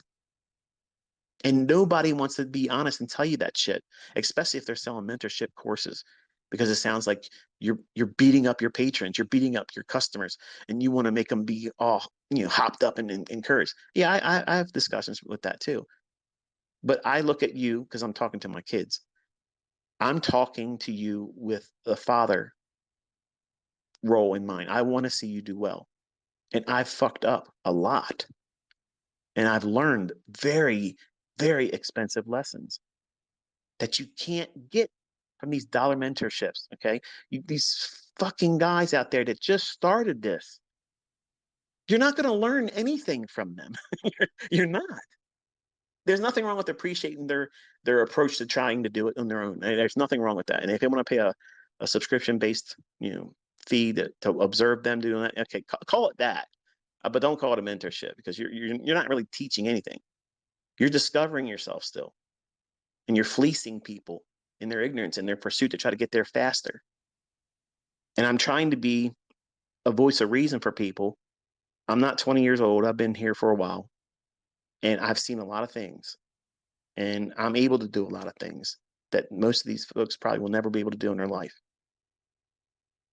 And the topics that matter most to traders' development are the boring ones. That's the foundation. Knowing where price is going to go, that's the first mystery that you have to solve in trading. Anybody that tells you that your job is not to try to predict price is a fucking moron. They're fucking stupid. They're a moron. They have no business trying to be a fucking educator. You have no business even speaking on the matter of trying to teach anybody. If you're trying to tell somebody that their job is not to try to predict price, when the whole fucking point of trading is predicting an entry point and hoping that you're right in the directional bias that you entered on. Otherwise, what the fuck are you doing? What is it that you're doing? If you're not trying to predict the future fucking transaction of price going higher or lower and being positioned to profit from that, what the fuck do you call what you're doing? What is it? Because where I'm from, that's fucking gambling. It's fucking gambling. I am not a gambler. I'm looking in there. I said, okay, there's a real reason for the market to go up there. Why? There's a huge pool of liquidity in the form of buy stops. There's a huge pool of liquidity in the form of sell stops. It hasn't been there in recent times. And we have seen the other side of that liquidity matrix tapped multiple times. And it's not showing a willingness to want to go in that direction anymore. So what's it going to do? It's going to revert back to the opposing side of liquidity. Replace with liquidity, inefficiency. The same thing's happening. The mechanism for these price engines are going to be on the basis of two fucking things. Inefficiency above or below the marketplace, that's a fair value gap, or real gap. What's a real gap? Opening range gap, a new week opening gap, where there's no transactions made between two price points, or above old highs for buy side, or below old lows for sell side. That's it, folks. And once you understand what it is that you're looking for and reaching for, you can go into these moves and look at where points of entry can be made. And in the beginning, it's important for you to identify the fact that they don't have to be perfect. But you are expecting perfect in the beginning, and you can't obtain that.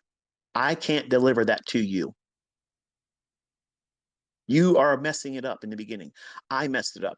Everybody that ever learns from me in the future, they're never gonna be, oh, you know, if I did a 2024 or 2025, ICT comes out of fucking retirement. Boom, here it is. He was a liar. He's coming back and doing mentorships again. If that was to happen, and it's never gonna happen. In Jesus' name, I'm telling you, that is never happening. But if I were able to do that again, that batch of people that would come to me would not learn it faster, better. I wouldn't have another way of telling you these things would be the same things I would be telling them. But you're all asking me to open up a mentorship. I'm literally talking to you right here, unmonetized. I'm mentoring you right now, and you can't even identify it. You can't even recognize the fact that I'm mentoring you right now. But because you didn't pay me, you feel like you're not doing it or it isn't happening. These are the things that you're supposed to learn. These are the things that you're supposed to be looking for.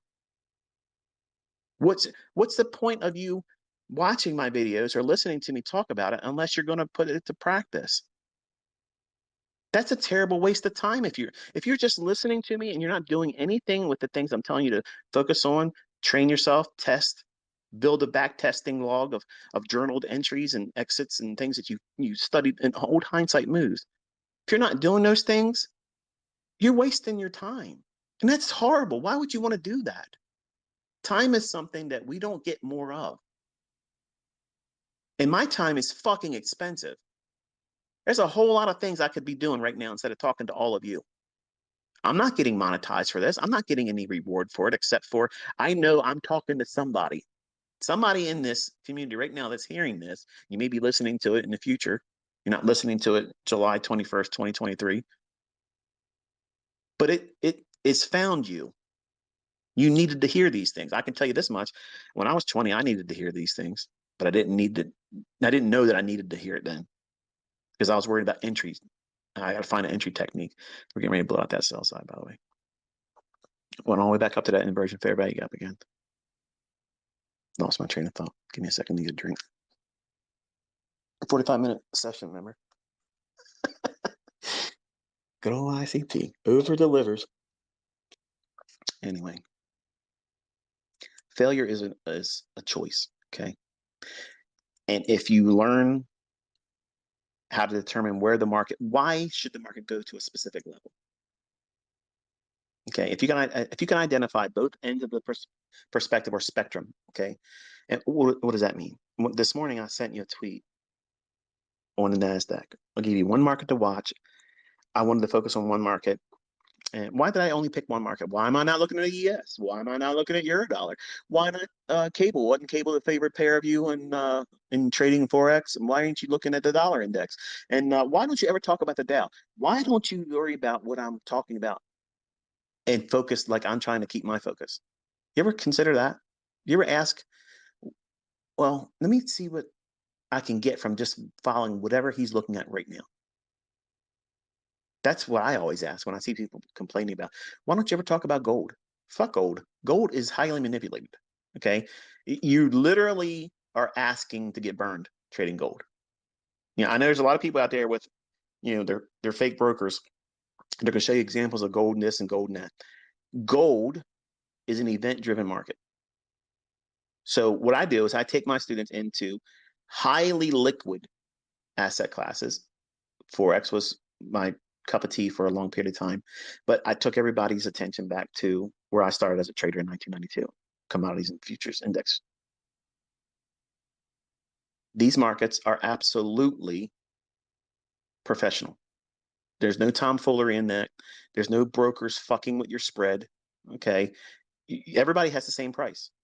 Everybody has the same price when we're looking at the S&P. Everybody has the same price on NASDAQ, unless you're trading a CFD, which I don't do that. But I know some of you can't do it, and that's the only way you can do it. But you're met with that conundrum now, aren't you? You have to deal and factor in spread. So how do you overcome that fear? ICT, I'm worried about because sometimes the data doesn't match. Right. Well, think about what I already said. You first start worrying about. Well, no, I shouldn't say worry. You should concern yourself with where the market's likely to draw to. That is the absolute golden ticket. Because if you know how to do that, given enough time, you will find a entry model that you'll love taking. It makes perfect sense for you. It meets and agrees with your personality. No matter how much money I show I can make with one PD array or another, it won't matter to you. That's maturity. That means that you have found your model. You're not trying to leave what you found. You're now blooming where you're planted. That's the endeavor that all of you should be aspiring to do. That's what I'm trying to coach you all into doing. Not try to make you a master of everything I'm teaching. That's not going to happen. Okay. You need to find one that makes perfect sense to you. Warm up to it and spend some time with it. And when you understand where the market's likely to draw to, liquidity and inefficiency. The easiest way, folks, listen to me. The easiest way to get through the initial learning curve is to do this very thing. Every session, what are we talking about? Well, the market was going to open up at 9:30. I told you I was waiting for the opening bell. And I wanted to see how we traded at these points of liquidity. And I gave you the one inversion fair value gap. I want to see how we treated that. Now, why did I pick that? I'm sure you're probably thinking, why did you pick that fair value gap, and why not this time frame on that inefficiency? Why this one and not that candle? If you look at the range I gave you on a 5-minute chart of the NASDAQ, I gave you the high. I got to scroll back here. My chart's moved forward too much. I gave you the high on NASDAQ 5-minute chart at 1:30 Thursday, July 20th, 2023. The 1:30 p.m. New York local time, I noted that high and the high to the left of it on the 5-minute chart at 12:50 p.m. So for the symbol on the trading view, it's NQU2023. 5-minute time frame.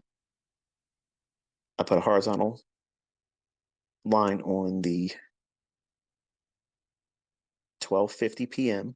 from yesterday, Thursday, July 20th, and laid it on top of the relative equal high, which is at 1:30, Thursday, July 20th, all on a 5-minute basis. Then I highlighted the fair value gap above it on the 12:20 5-minute candle in NASDAQ.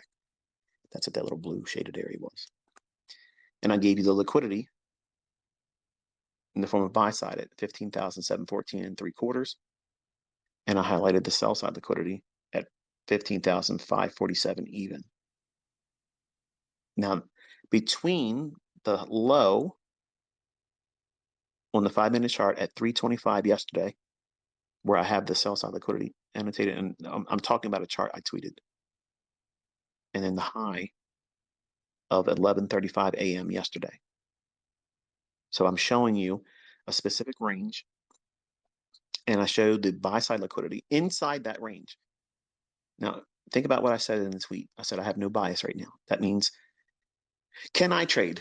Can you trade without a bias? Absolutely. Absolutely. You can trade all these small little minor fluctuations inside that range between the 11:35 high in NASDAQ of yesterday to the low of NASDAQ at 3:25 p.m. That range, if you divide that in quadrants, that's creating a price swing. Okay, I have a lesson on that on my YouTube channel. In terms of premium and discount, if you put your fib on that high to that low, I highlighted inside the range from the low at 325 back up to the high at 1135, and this is all in a 5-minute chart. I showed you the internal range buy side liquidity at 15,714 and 3/4. What I'm saying, or what I'm drawing your attention to, is I didn't expect, because with no bias, I'm not saying that I think that we're going to go back above 15,800 at the time I tweeted that. And I wasn't certain if they wanted to take us below sell side liquidity yet. So I wanted to see how we traded going into the 9:30 opening bell. But I shared with you the imbalance inside of that range that has my attention. It's that inversion fair value gap. It's like a, I don't know what you would call that color. Give me all of your opinion about what that color is. The fair value gap that I highlighted on the 5-minute chart. My wife's told me so many times I'm colorblind. Maybe I am. I don't know. But the candle is 2:15 p.m. Thursday, July 20th, 2023. On the chart that I tweeted, I always call it like an orange, but every time I say it out loud, orange, and I see it, I don't think that's a good. I don't think it's a good description of what hue that is. But what color would you call that? And whatever you guys collectively get to as a majority, I'll refer to it as that. It doesn't look like an orange now that I'm talking about it, but that imbalance, notice that it's been utilized multiple times here. So if you take your Fibonacci and you drop your fib on the low of the 5-minute candle at 2:10 yesterday p.m., that low comes in at 15,665.5. And then you highlight the high on candle 2:20 p.m. on July 20th, 2023 of the 5-minute chart on NASDAQ. And that high comes in at 15,644 even. If you drop your fib on those 2 price points, and you add the quadrants, the 0.25, the 0.75, and the 0.50, that'll give your 4 gradient levels: the actual high, the upper quadrant, the midpoint, the lower quadrant, and the low of that SIBI, or sell side imbalance, buy side inefficiency. If you do that, look at how price reacted off of each one of those levels. But notice that we ran for the buy side first. So that 15,714 and 3/4, once it hit that, what would be the opposing draw on liquidity? What was in the chart that I showed you? The 15,547.5. I'm sorry, and even. It's not a half, I'm sorry. So 15,547 even. That's where sell side is, below that. So at 9 o'clock, we went up there at 9:05 above the buy side. And then at 9:30, we went above it. And then at 9:35, we did it again. We went lower, traded down inside of that inversion fair value gap from the 2:15 p.m. 5-minute sell side imbalance, buy side efficiency. It's the orange shaded fair value gap I showed in the chart this morning on Twitter. So we moved lower below that inversion fair value gap, and then at 10:10 and 10:15 on a 5-minute chart, it went back up into it, repriced to the bottom of that, and then did what? It ran for the sell side that would be existing right below the 10 o'clock low. We went down, it didn't get below the 15,547 level yet. But inside of that movement lower, if you drop down to a 1-minute chart, I'm actually saving myself a lot of time doing a video today. I was like telling my wife, I said, I'm probably gonna do a review video, but I'm just not feeling it. Like I'm not feeling. I'm growing more into it now because I'm talking about price, and it's distracting me from my morning. But morning in the sense that my pet's gone, not the morning in the sense of the time of day. But if we look at the 1-minute chart, after we hit the buy side at 15,714 and 3/4, what took place?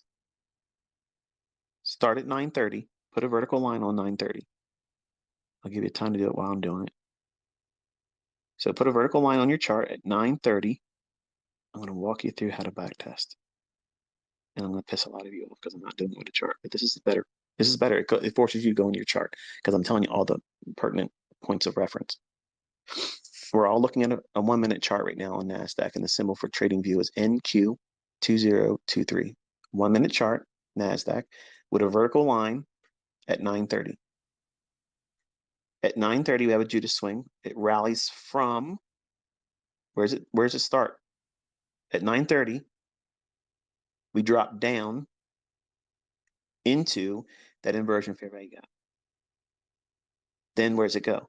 It runs right to the 15,714 3/4 level. What is it doing? It's doing two things there. It's pricing in the morning high during the opening range. When is the opening range? Between 9:30 and 10 o'clock in the morning. Put another vertical line at 10. I'm sorry. Did I say 10:30? 9:30 to 10 o'clock. This is the only thing about doing things live, because when you listen to it, and it'll drive me nuts when people ask the same questions. You said this. Why did you say it? It's just, I'm human. I made a mistake. So I want to make sure I'm saying it correctly here. The opening range is 9:30 New York local time in the morning to 10 o'clock in the morning New York local time. So it's a 30-minute window. So that 30-minute window, we see price at the open at 9:30 on a 1 minute chart. It opens, drops down into that inversion fair value gap. Then it rallies up above the high that was formed at 9:08 today. So 8 minutes after 9 New York local time, that high comes in at 15,717.50. The high at 9:34, 4 minutes after the opening bell, that high comes in at 15,719 and a quarter. So we ran out that high that was formed at 8 minutes after 9. It reacted off of the inversion fair value gap that I tweeted this morning. Then what happens? Look close. Again, we're looking at a 1 minute chart. The market rallies lower and takes out the low formed at 9:31. Then looking at the high that formed at 9:34 and 9:35, that was above the buy side liquidity I gave you a chart with this morning, it displaced lower below a swing low on the 1 minute candlestick at 9:31. Do you see that? That price leg that makes the lower low at 9:41, from that low at 9:41 time to the high at 9:34, that displacement leg, does it have a fair value gap in it? Yes. Two of them at 9:38 and a higher one at 9:37. When you have two fair value gaps, what did I teach you with the model 2022? You have to factor in the likelihood that it wants to go into the second higher one. So your stop would have to be what? It has to be above that requirement for that fair value gap. So your stop would have to be at that high at the 9:34 candle. Look at the low on the 9:36 1 minute candlestick on NASDAQ. See that? That right there is the high of the uppermost fair value gap inside that displacement leg. Go to the left 2 candles on a 1 minute candlestick chart. You're going to be on the 9:34 1 minute candlestick on NASDAQ.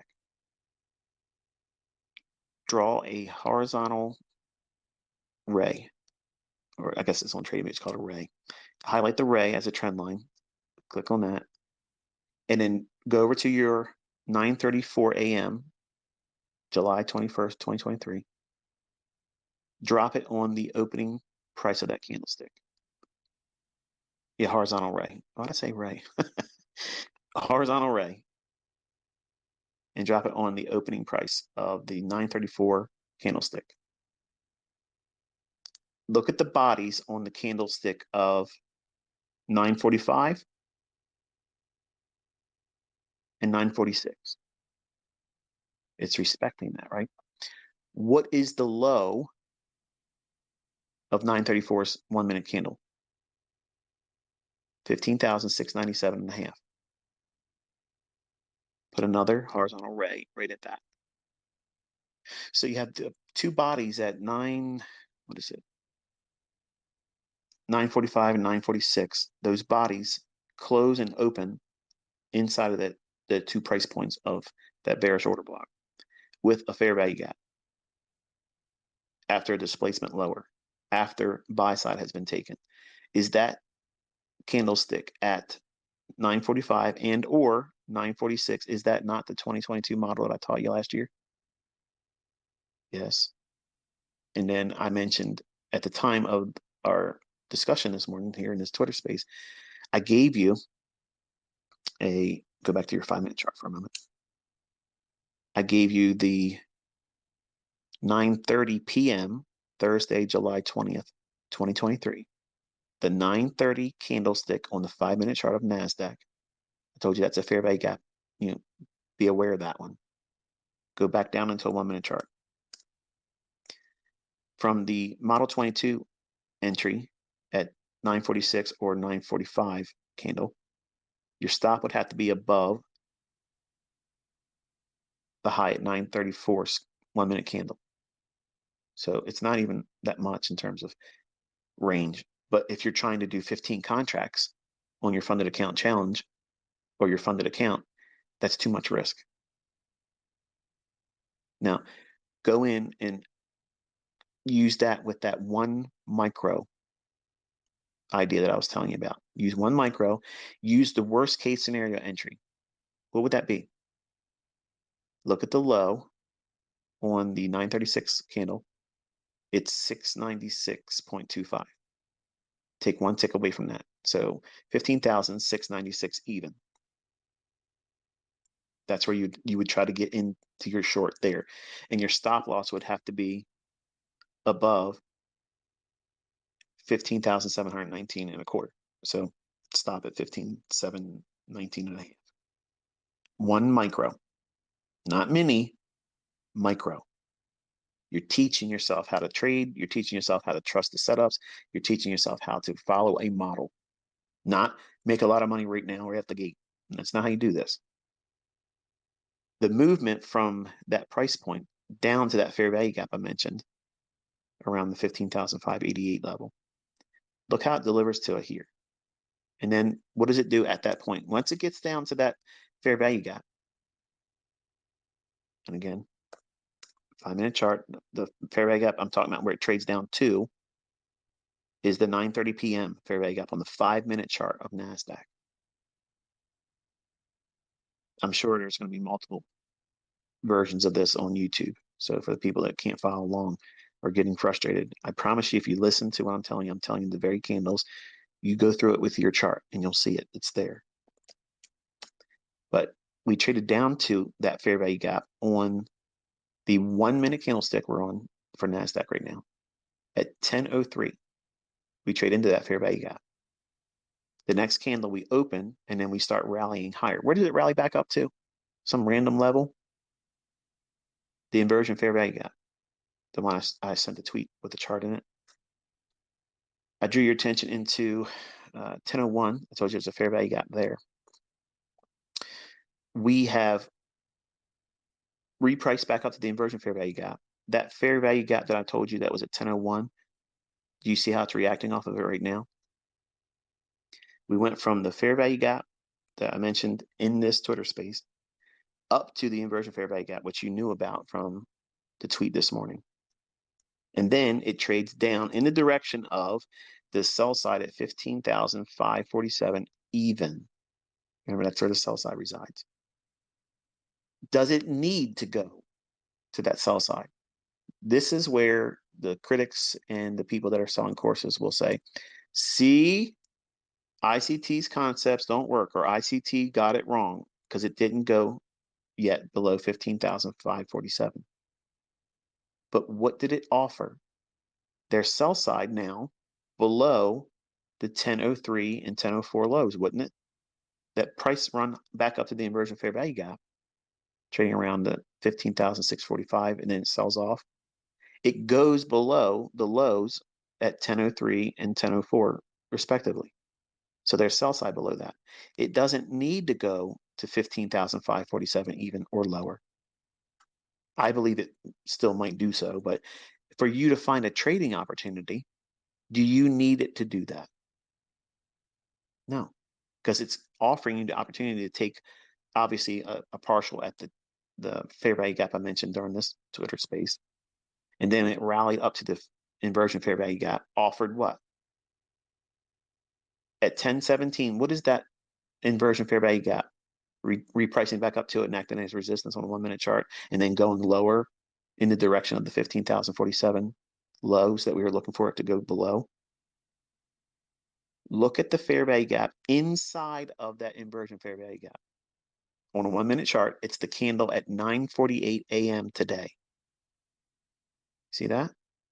Draw that out with your rectangle.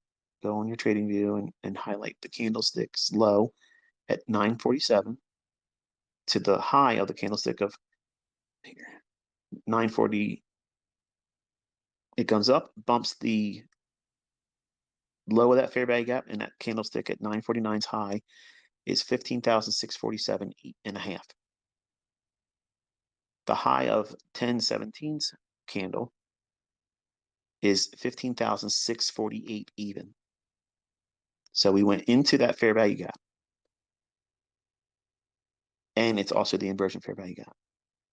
Then we sell off, running for sell side below the lows at 1003 and 1004, digging down towards the direction of where the sell side is.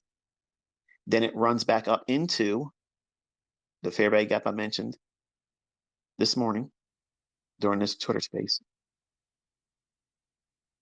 It fails to go lower below that 15,547, and then runs above the fair value gap, but goes into the one I was talking about at 1001. So your 1 minute candlestick chart, the fair value gap at 1001, 1 minute after 10. Remember I told you it's a really, really small one. Price rallied up into that and overshot it just by a little bit, but the high or the drawdown on or heat on that comes in at high at 15,620 and a half. Now, if you're looking for setups, and we've already taken 15,714 and 3/4 buy side, the draw is 15,547 even. Every premium PD array, everything that would constitute a ICT selling scenario, if you look at this chart on a 1 minute basis, there's many instances where you can get in. Do you see the one I'm talking about now on the return back into that 1001 fair value gap, which I talked about live here with you? We reacted from that at 15,615 down to right now at 15,580. That's 25 handles. Do you realize if you did 25 handles a day one time in NASDAQ with one mini, you're doing way better than the average person working in Maryland, or not Maryland, but in America. You missed the fair value gap. Okay, you missed the fair value gap at 1 minute chart at 937. You don't see the model 2022. Okay, no problem. Go through your chart like this and identify all the opportunities the way I teach you. It runs for one side of the buy side or sell side. I don't know which one's going to go to ahead of the 930 opening. It could have very easily traded down to the sell side first, and then it could have set up an opportunity for us to then reach for the buy side at 15,714 and 3/4. You have to have an envelope above and below. You're looking for buy side and sell side in a range. I explained to you why I picked that range. If you go and look at the one trade setup for life, the context of what I was using that range with, I teach that in that video. I gave you the chart, the framework, what I'm looking at this morning. You do not need a book map. Okay, you don't need all these things. If it helps you to see it visually in concert with what I'm teaching you conceptually, There's no problem there. But I promise you this, you will outgrow those things because you don't need to know. Like for instance, right above the high in 1 minute chart, above the high of 15,620 and a half, there's buy orders right there. I don't have bookmap. I don't have all those things. I just know that buy orders have been trailed lower, and anybody that wants to go long, they're going to want to be a buyer above that. But my approach to teaching you is how to look at things very simplistic. It doesn't seem simplistic because I have a lot of technical jargon that people will say it's rebranded bullshit, but none of this stuff exists anywhere else. It might look like because I have a rectangle, okay? I might have a trend line on there mocking retail support resistance diagonally, but I attack that stuff. Old lows, I don't look at that as support. I want to run to it and through it. Old highs, I'm not looking at that as going up there and act as resistance. I want to see it like the SWAT team bash through it, run through it like it's nothing because I want the orders above that high. I want the orders below that old low. They're not sitting at the low, it's below it. So when I'm teaching you as my students, I'm teaching you how to anticipate, to predict, not react. I'm teaching you how to look at the charts and say, okay, I can see where those victims are going to get hit. Who's the victims? The people that have stop orders above old highs and below old lows. They should have stop losses. It's good. It's good that they're using that. But it's even better that they're doing it because we can attack it and go after it and use them for counterparties to our trades. Don't feel bad for them. You know, as a Christian, you shouldn't feel bad for them because they knew the risks when they signed up. Everybody reads those risk disclaimers, right? You couldn't tell me one sentence any risk disclosure gave you. You just want to get in there and make money. Same with them. They know that if they're wrong, they're going to lose money. But just like we talked about in this conversation, most people don't identify the measure of risk that's available. They only see the potential upside. And I teach with the aspect that you need to appreciate that measure of risk and be respectful of it. Because if you don't, you won't be in this game long enough to really get good at it and then appreciate and glean the fruits that are available to those that know how to do it. So anyway, going back into this 1 minute chart, I gave you the framework on the two sides of liquidity. Okay. And without a bias, you wait. Which side did they run for at the 9:30 opening? They took the buy side. Okay, wonderful. Where's counterparty liquidity? I gave you 15,547. Now, in between 15,714.75 and 15,547 even, is it going to be a straight line from 15,714 and three quarters down to 15,547 even? No. That's the benefit of using these lower time frame charts because it gives you a plethora of setups to either engage and trade with, demo or live, or opportunity to back test it. So right now, it's 11 o'clock. I want you to screenshot your 1 minute chart of NASDAQ the way it is exactly right now. Don't wait. Just hit that little camera button in the upper right-hand corner on TradingView. And you should see, let me count them real quick. I'm not going to do all of them. I'll give you the ones that you should know based on what I've taught on my YouTube channel. 1, 2, 3, 4, 6, 7. You should see at least 7 potential entries, all shorts, using the 15,547 as a draw, and it doesn't even need to be hit to find profitability. If you look at the if you look at the model 2022 entry, which was around the 945, 946 1 minute candles, that sell off all the way down to the fair value gap I mentioned during the presentation that we're talking in now, that in itself is a pretty handsome run. It's almost 100 handles. Is something wrong with that? That's a nice haul.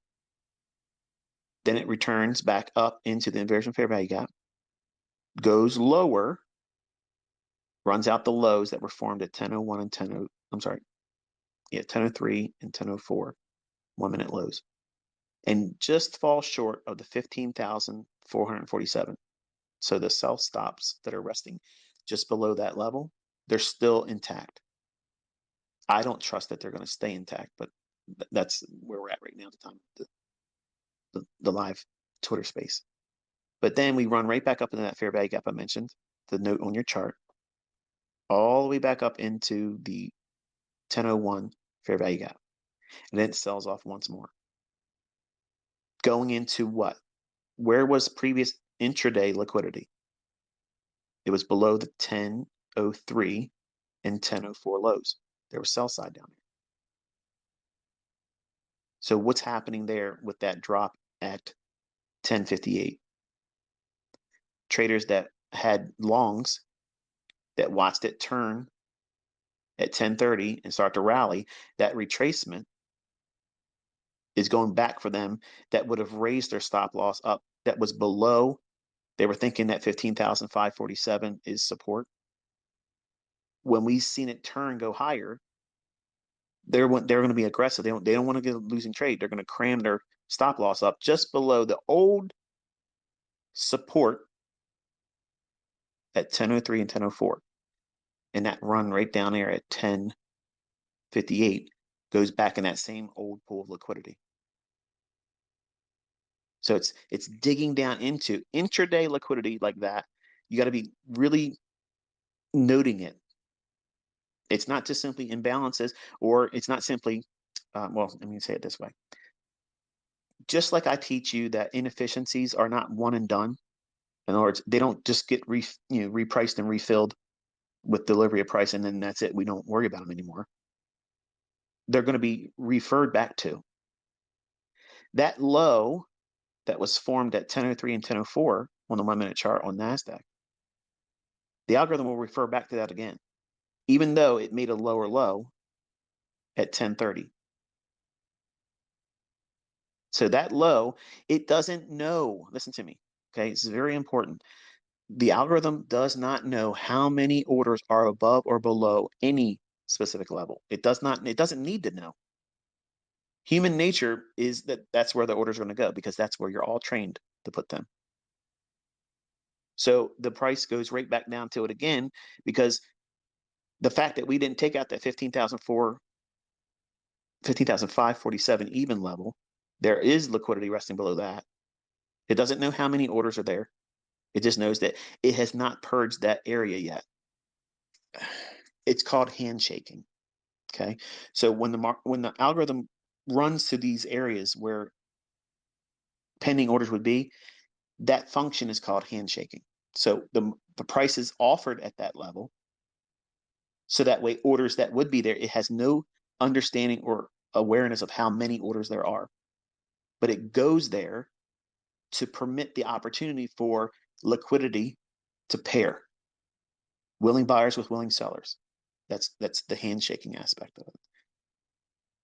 Anytime intraday a low is created, but a larger pool of liquidity has not been engaged, the intraday lows or intraday highs that have formed before, now in context, so you follow what I'm saying, the lows at 10:03 and 10:04 on NASDAQ are above the 15,547 even low. And the sell low at 10:30 in the morning was lower than the lows formed at 10:03 and 10:04. That's a given. But it did not engage the 15,547 even level or below it. So what the algorithm will do is it's inside the range. What range am I talking about? The 10:30 low and the 9:34 high. So it's going to look back through that range and refer to where are the swing lows. It's referring back to 10:03 and 10:04's lows. Sell side's going to be there. Why? Because it's coded to refer back to the 15,547 not being engaged, and it repriced to a short-term premium at what? 10:48 a.m. at a fair value gap I told you live in this Twitter space to have on your chart. Then it sold off to some random level What PD array did it drop down into at 1058? It's reverting back to inside the range, an old low that would be utilized for anyone that would be long and trusting the 15,547 low as support. It's advanced, I know. How would you know that? Experience. You'll get it too. So anyway, the sell-off just from 1048 to 1058, that's 10 minutes in duration. And from, what is it, we'll call it 614. 15,614 to just bump the low at 1002, or 1003 rather. The low comes in at 578. So what's that? 14. There's about 25 or so, 25 handles just in that drop. If you can find a way to get comfortable with taking 20 to 25 handles out of NASDAQ once or twice a week, that is enough. Really, you can do it just once a week, and that's plenty. And you don't have to be right about where you ultimately think it's going to go. As long as it gives you range, opportunity to get out of the move, get in the move and get out of it. What do I mean by that? You could have used the silver bullet off the fair value gap that was formed at 948. Okay, that fair value gap right there at 948, that fair value gap was used at 950.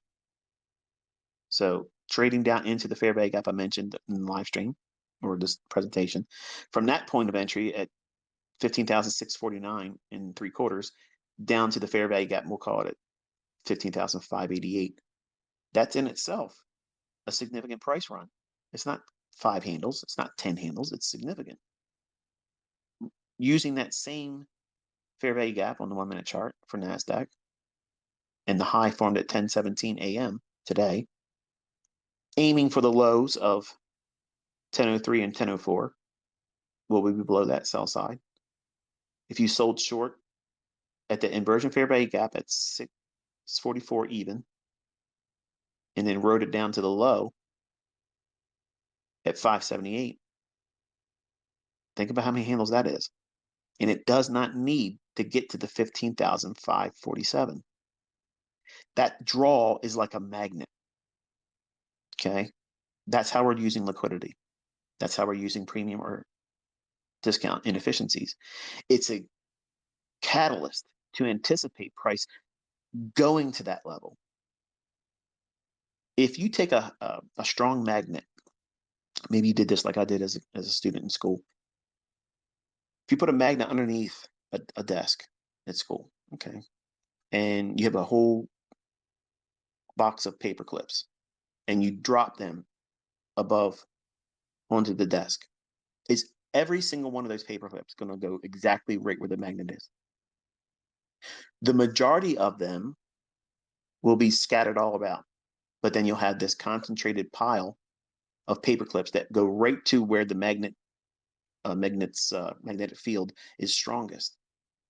But there's this influence that it has as it moves farther away from that magnet.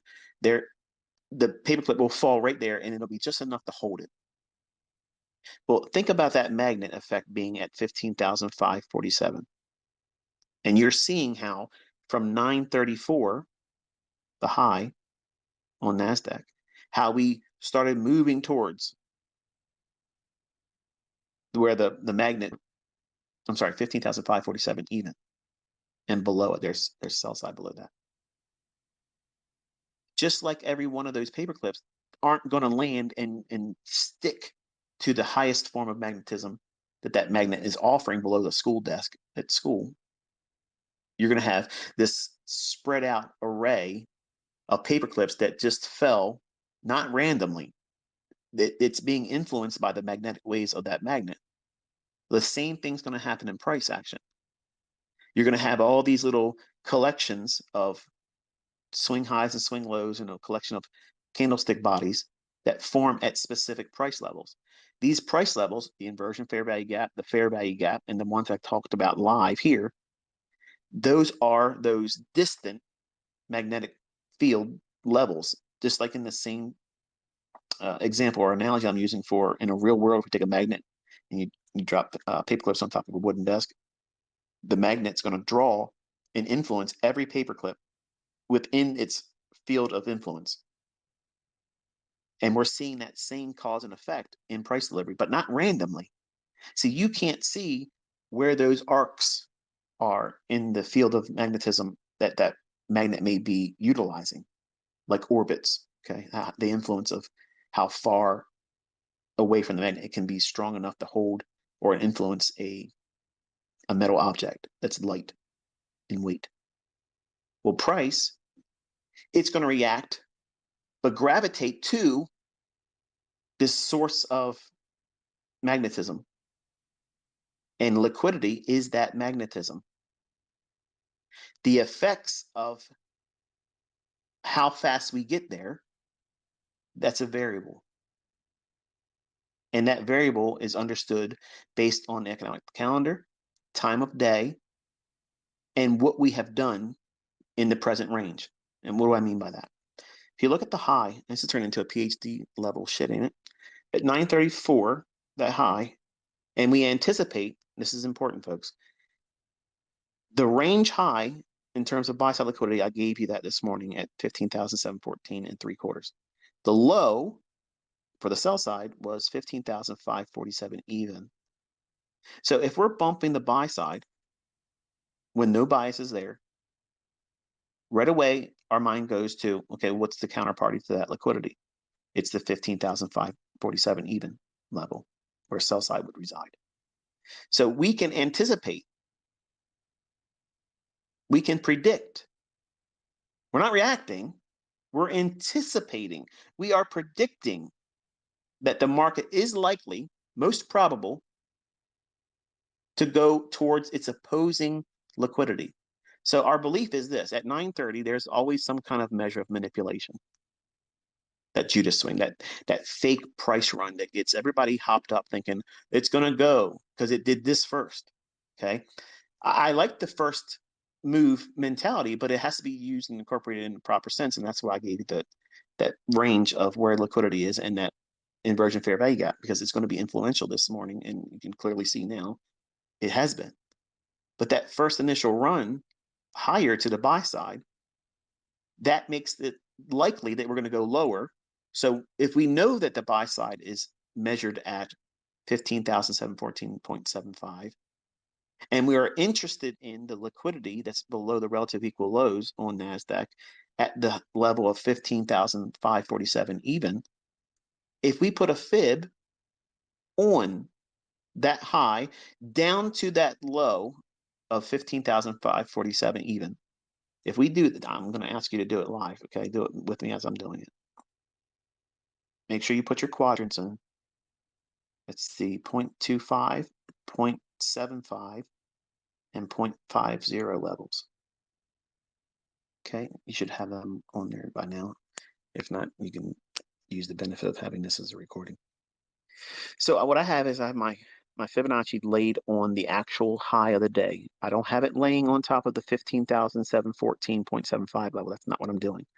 I'm using the actual delivered high, and I'm drawing it down to 15,547 even. At 9:34, okay, at 9:34, we saw buy side hit. Then it started gravitating towards the inversion fair value gap. I said, now watch, we want to see if it offers any support on the inversion fair value gap. If it doesn't offer any support, then it's going to try to gravitate down into, I mentioned the lower fair value gap around the 15,588.85 level to have that on your chart.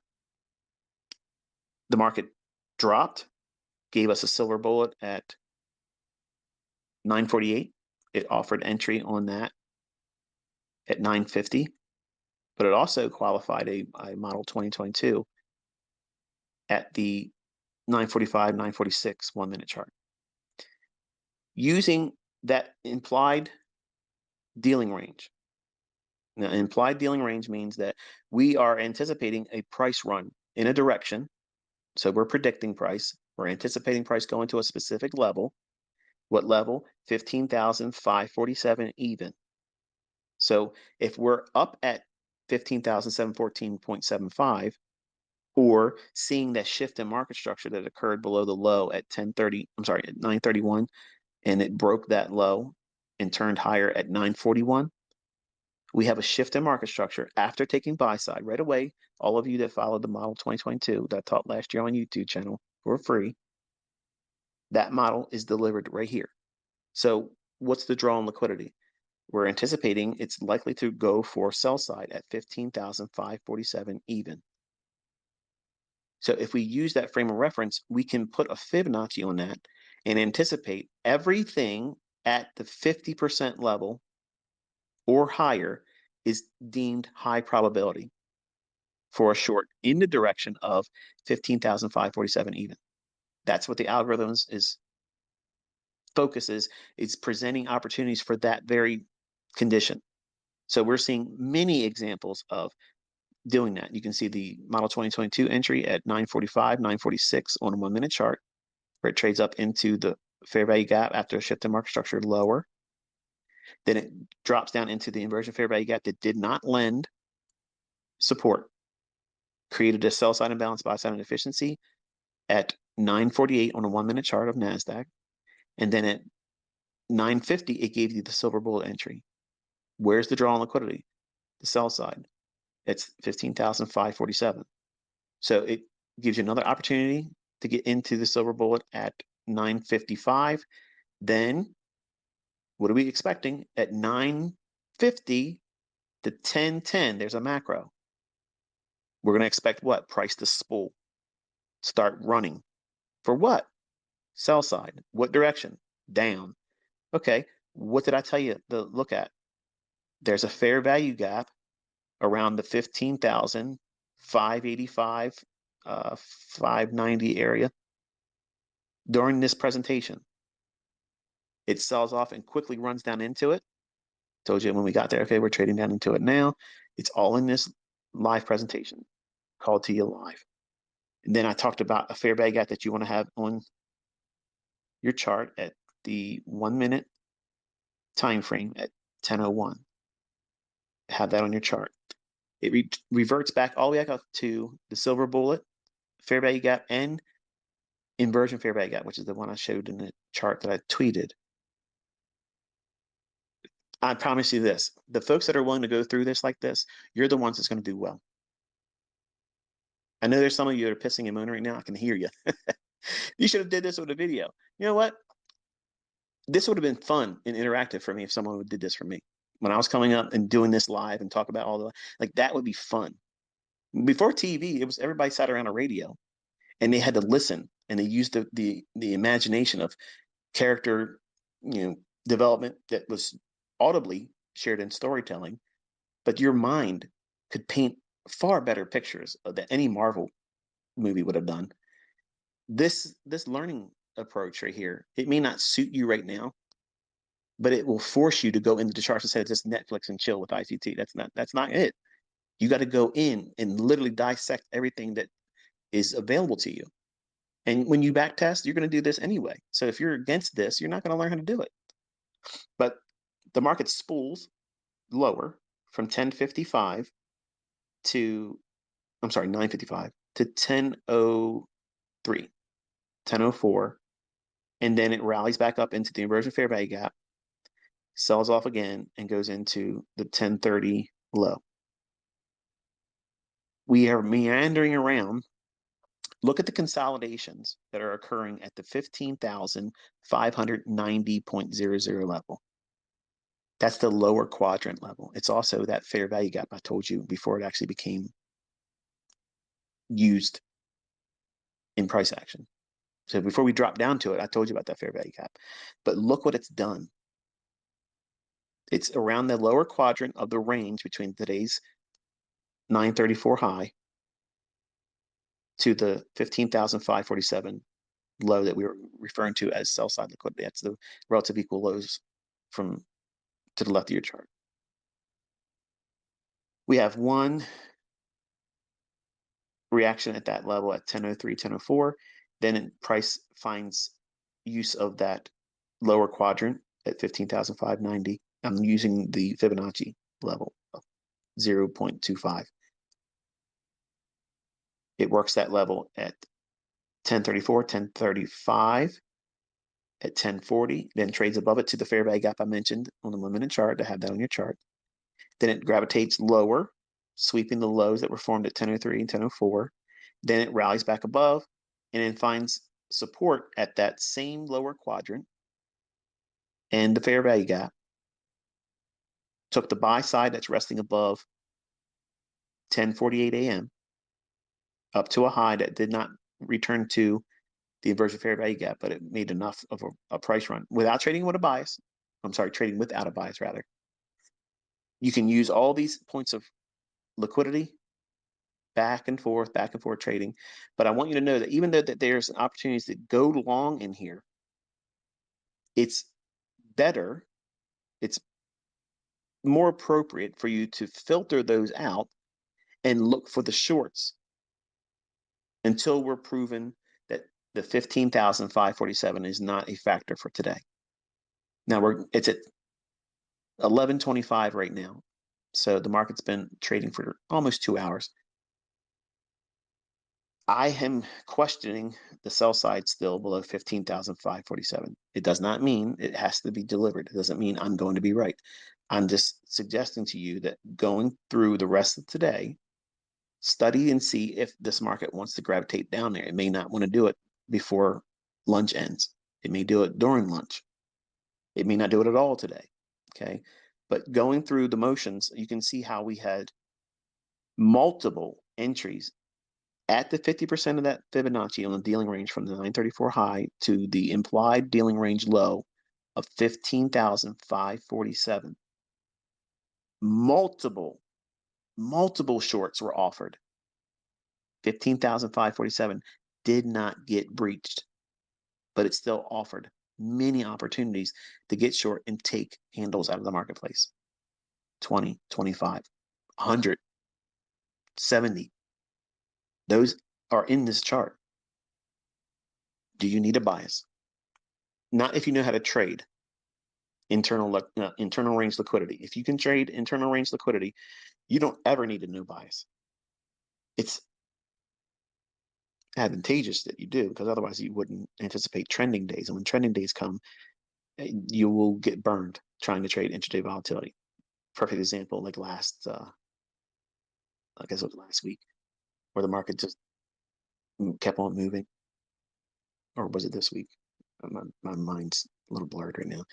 But where I saw a lot of people complaining how the market went up to where we thought it was going to go. The volume imbalances on the weekly chart.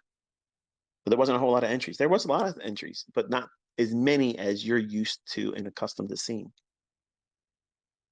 So if you're trying to trade without a bias, it's something that can be done.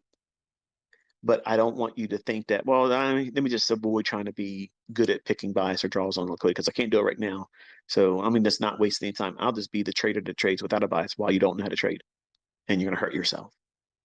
So I want you to take what I'm saying and measure it with common sense. So what would change this whole idea that I would not want to see 15 or not want, but I would think that 15,547 even would not be traded to and through today. If we go above the inversion fair value gap, okay, and we treat 15,670 and trade above that. In other words, at 15,670 or 15,665 thereabouts, if it's using that as support and starts rallying above and takes out the entry that was used for the 2022 model that I was outlining this morning here on this Twitter space. In other words, it takes out the 945 swing high. Then we're most likely not going to be even considering that sell side, and then they'll be leaving it intact. With that being the case, if it does in fact do that, then I would be really interested in seeing an opening higher on Sunday, gap higher, making an attempt to try to fill that gap and start moving higher. That's how I'd use that information. I would not try to carry anything over the weekend, and I'm not saying that you should go long. I'm not saying you should go entering short here.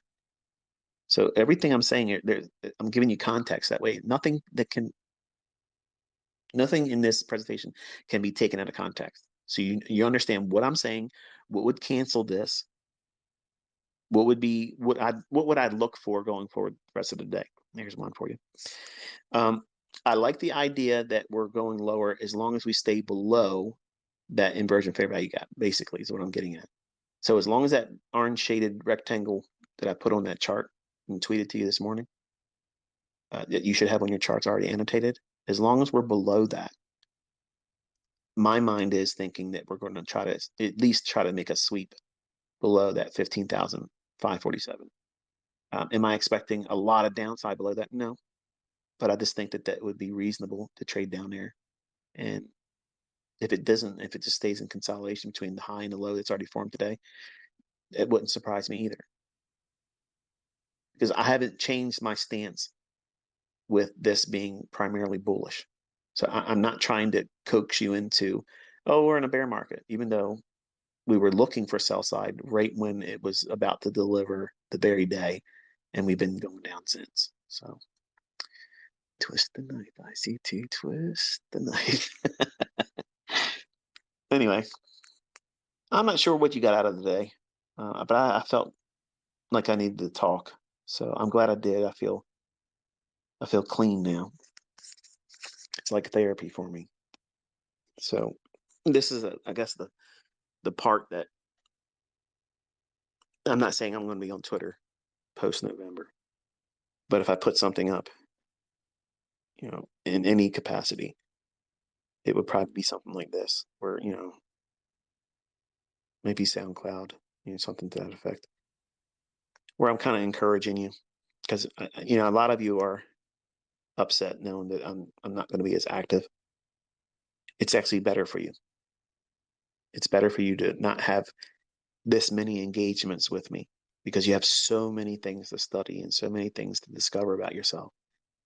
And every time I present something or produce something new, you're going to want to go to that and not spend the required time in what has been taught already, which is more than enough. Yeah, you have way more than any one person would need to find profitability in trading any asset class, except crypto, because I can't co-sign for that one. But I have students that swear by it. So you have no real excuse not to engage it and study it and discover yourself. And don't rush it. Don't try to put a deadline on it. And if you do those types of things, I mentioned here today, you will avoid failing. You will lose money. You'll have periods of drawdown that you'll have to correct and get out of, like any other trading approach. You're going to have that. But the important thing is for you to realize that you're not going to lose hope. You're not going to lose sight of what it is you're doing, because the why, the thing that you're doing this for, has to be more than social media clout. It has to be more than something materialistic that you're aiming for.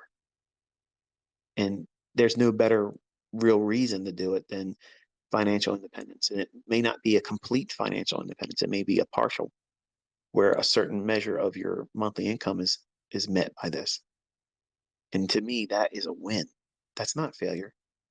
Some of you might look at that and think, yeah, I was hoping I was going to be able to quit my job, but I just can't get past, $1,000 a month, a couple $100 a week.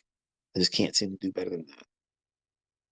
You're doing better than most people. If you can do that, you're doing most people often lose money. And if you can do any measure of consistency and you're able to take something out, like you're in the upper 10%. There's lots of room to go higher in that. But you already are defeating the odds that are against everybody, which is most people are going to fail doing this.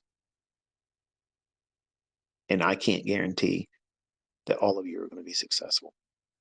I try, I work very, very hard. And I think it's obvious that I try very hard to help all of you do what's necessary and avoid the things that you should avoid. There's a small faction of individuals that are not willing to listen to what it is I'm doing or take odds with me. It's irrelevant. You see enough people finding success with it. They're doing very well with it. They're having fun while they're doing it. And that gives me a great deal of satisfaction, knowing that my last year doing all this stuff, I'm making the biggest impact, and I don't discount that at all. So I try to be very selective, even though on the live presentations you can see me swing, and you watched me and heard me swing from one end to the next. And I try to keep that from you in the recorded presentations because I know it can be a distraction, and it can put off some individuals that, holier than thou. Oh, he said a cuss word. I don't want to say it. Sometimes it is to happen. I don't want to go off the rails. Sometimes you guys enjoy it. I don't like it. It's something I wish I didn't do. And in November, I'll never have that problem again. I've exposed myself in ways that I would have never been comfortable doing years ago. And I don't want to give the stage for, people with less character that want to make a mockery of it. I mean, they can't even do close to what I'm doing. So they focus on things like a child. And I've been encouraged by all of you who have given me the opportunity to be in your ear as a voice of reason and try to help you. You discover the opportunities that are available and what you can do with this information. And I'm very proud of the people that have done well and had the courage to come out and share what they've done. Some of them a little bit more brash than others. And I get it. Sometimes that needs to happen. But largely, most of you that have come out, you've been very responsible with your success. And I'm greatly, greatly impressed by that. Because when you make that kind of money, and you've never done that before, it can make you feel like your shit doesn't stink and you're better than everybody else. And that's the trap I fell into when I was younger. When I was a 20-year-old, I felt like I owned the world and everybody owed me an attaboy. And they don't. And my encouragement to you is, while trying to avoid failure, you should be absolutely working towards being a responsible, profitable individual. So if you're going to be on social media, try to do your best to be as respectful as possible to the audience members. It's easy to get caught up in your own horseshit, the spectacle, the showmanship, or the handling of trolls. I wish I had better ways of doing it. I've never been that refined about it, but I have done very well this year compared to previous years. But it's because I want to go out on a better note. I spent a lot of time in my earlier years on social media being a menace, and I wanted to close that year of final teaching in a way like that too. But I don't need to. My students are actually providing the best testimony there is, and I've shared my life's work with you, and you were not in any position to be entitled to receive it. I've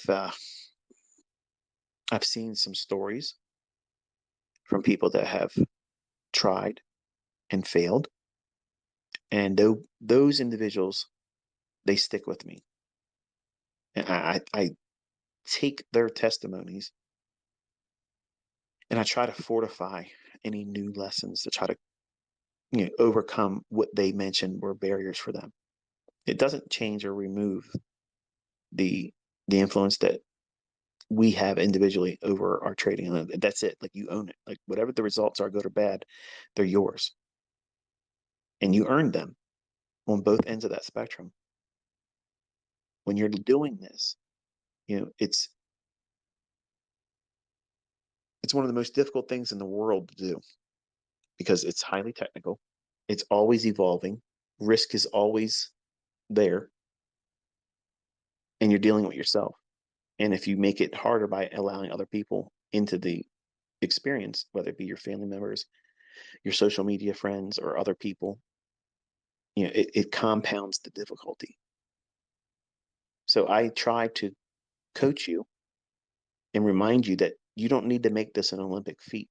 You don't need to be a Truman Show experience where people get to watch everything that you do, failing, falling on your face, finding yourself making money, doing withdrawals, resetting your accounts, all that stuff.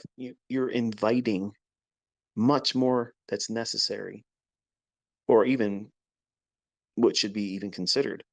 It's bad enough, trying to find yourself in this and weed out all the problem things that you're going to have as a trader, because we all have them. And I've been open with you. I have things that I can't overcome, even as a believer. Yes, I know God can say it's gone and I don't have it, but for whatever reason, it stays with me. So it's not easy for me to be a mentor. It's not. It's very, very difficult. It's one of the most difficult things I've ever done, because I have so many people around the world that have expectations of me, high regard for me, and I'm trying to do my best. And even though I may do a really good lesson and I may read your comments, and I see all your comments on the YouTube channels, videos I'm putting up, it looks like the comment section is open, and I got like 2,500 people saying, first, why am I the only comment? There's other people commenting, but that's just for me. It's like you sending a text message to me. I can see it. I see all of them. I read them all the time. And I appreciate the encouragement. And when you say, I'm not sure if you see this, I see it. And I thank you for the time that you give me those little small feedbacks. And I see the trolls too, and you make it easy for me to filter you out. All I gotta do is I don't see you anymore, because I don't give a shit about what your opinion is. If you're not in agreement with the hive mentality here, that we absolutely believe and know that there's an algorithm. You're hearing him, and we know that there's market manipulation. We know that the market's going to deliver certain ways at certain times. And I don't care to hear the opinion that's opposing that. I'm not out for a debate. You have to go out there and cancel out what I've proven and what other people have used and now make money with. The burden of disproving is in your hands. I've already proved it, and it's been transferable. Other people were able to use it and see it, anticipate it, predict it, and it's a fascinating thing. Like I can't wait to take my hands off the wheel in November and watch how all of you develop. And I know there's going to be mutants in this group that's going to try to become, rebels, and they're going to say I'm a, piece of shit because I didn't teach this. And they're going to pretend they knew something all along. It's all kinds of stuff like that's going to come out. I don't care. I don't care. I'm growing older. My life is going to be spent doing things that I enjoy away from the marketplace.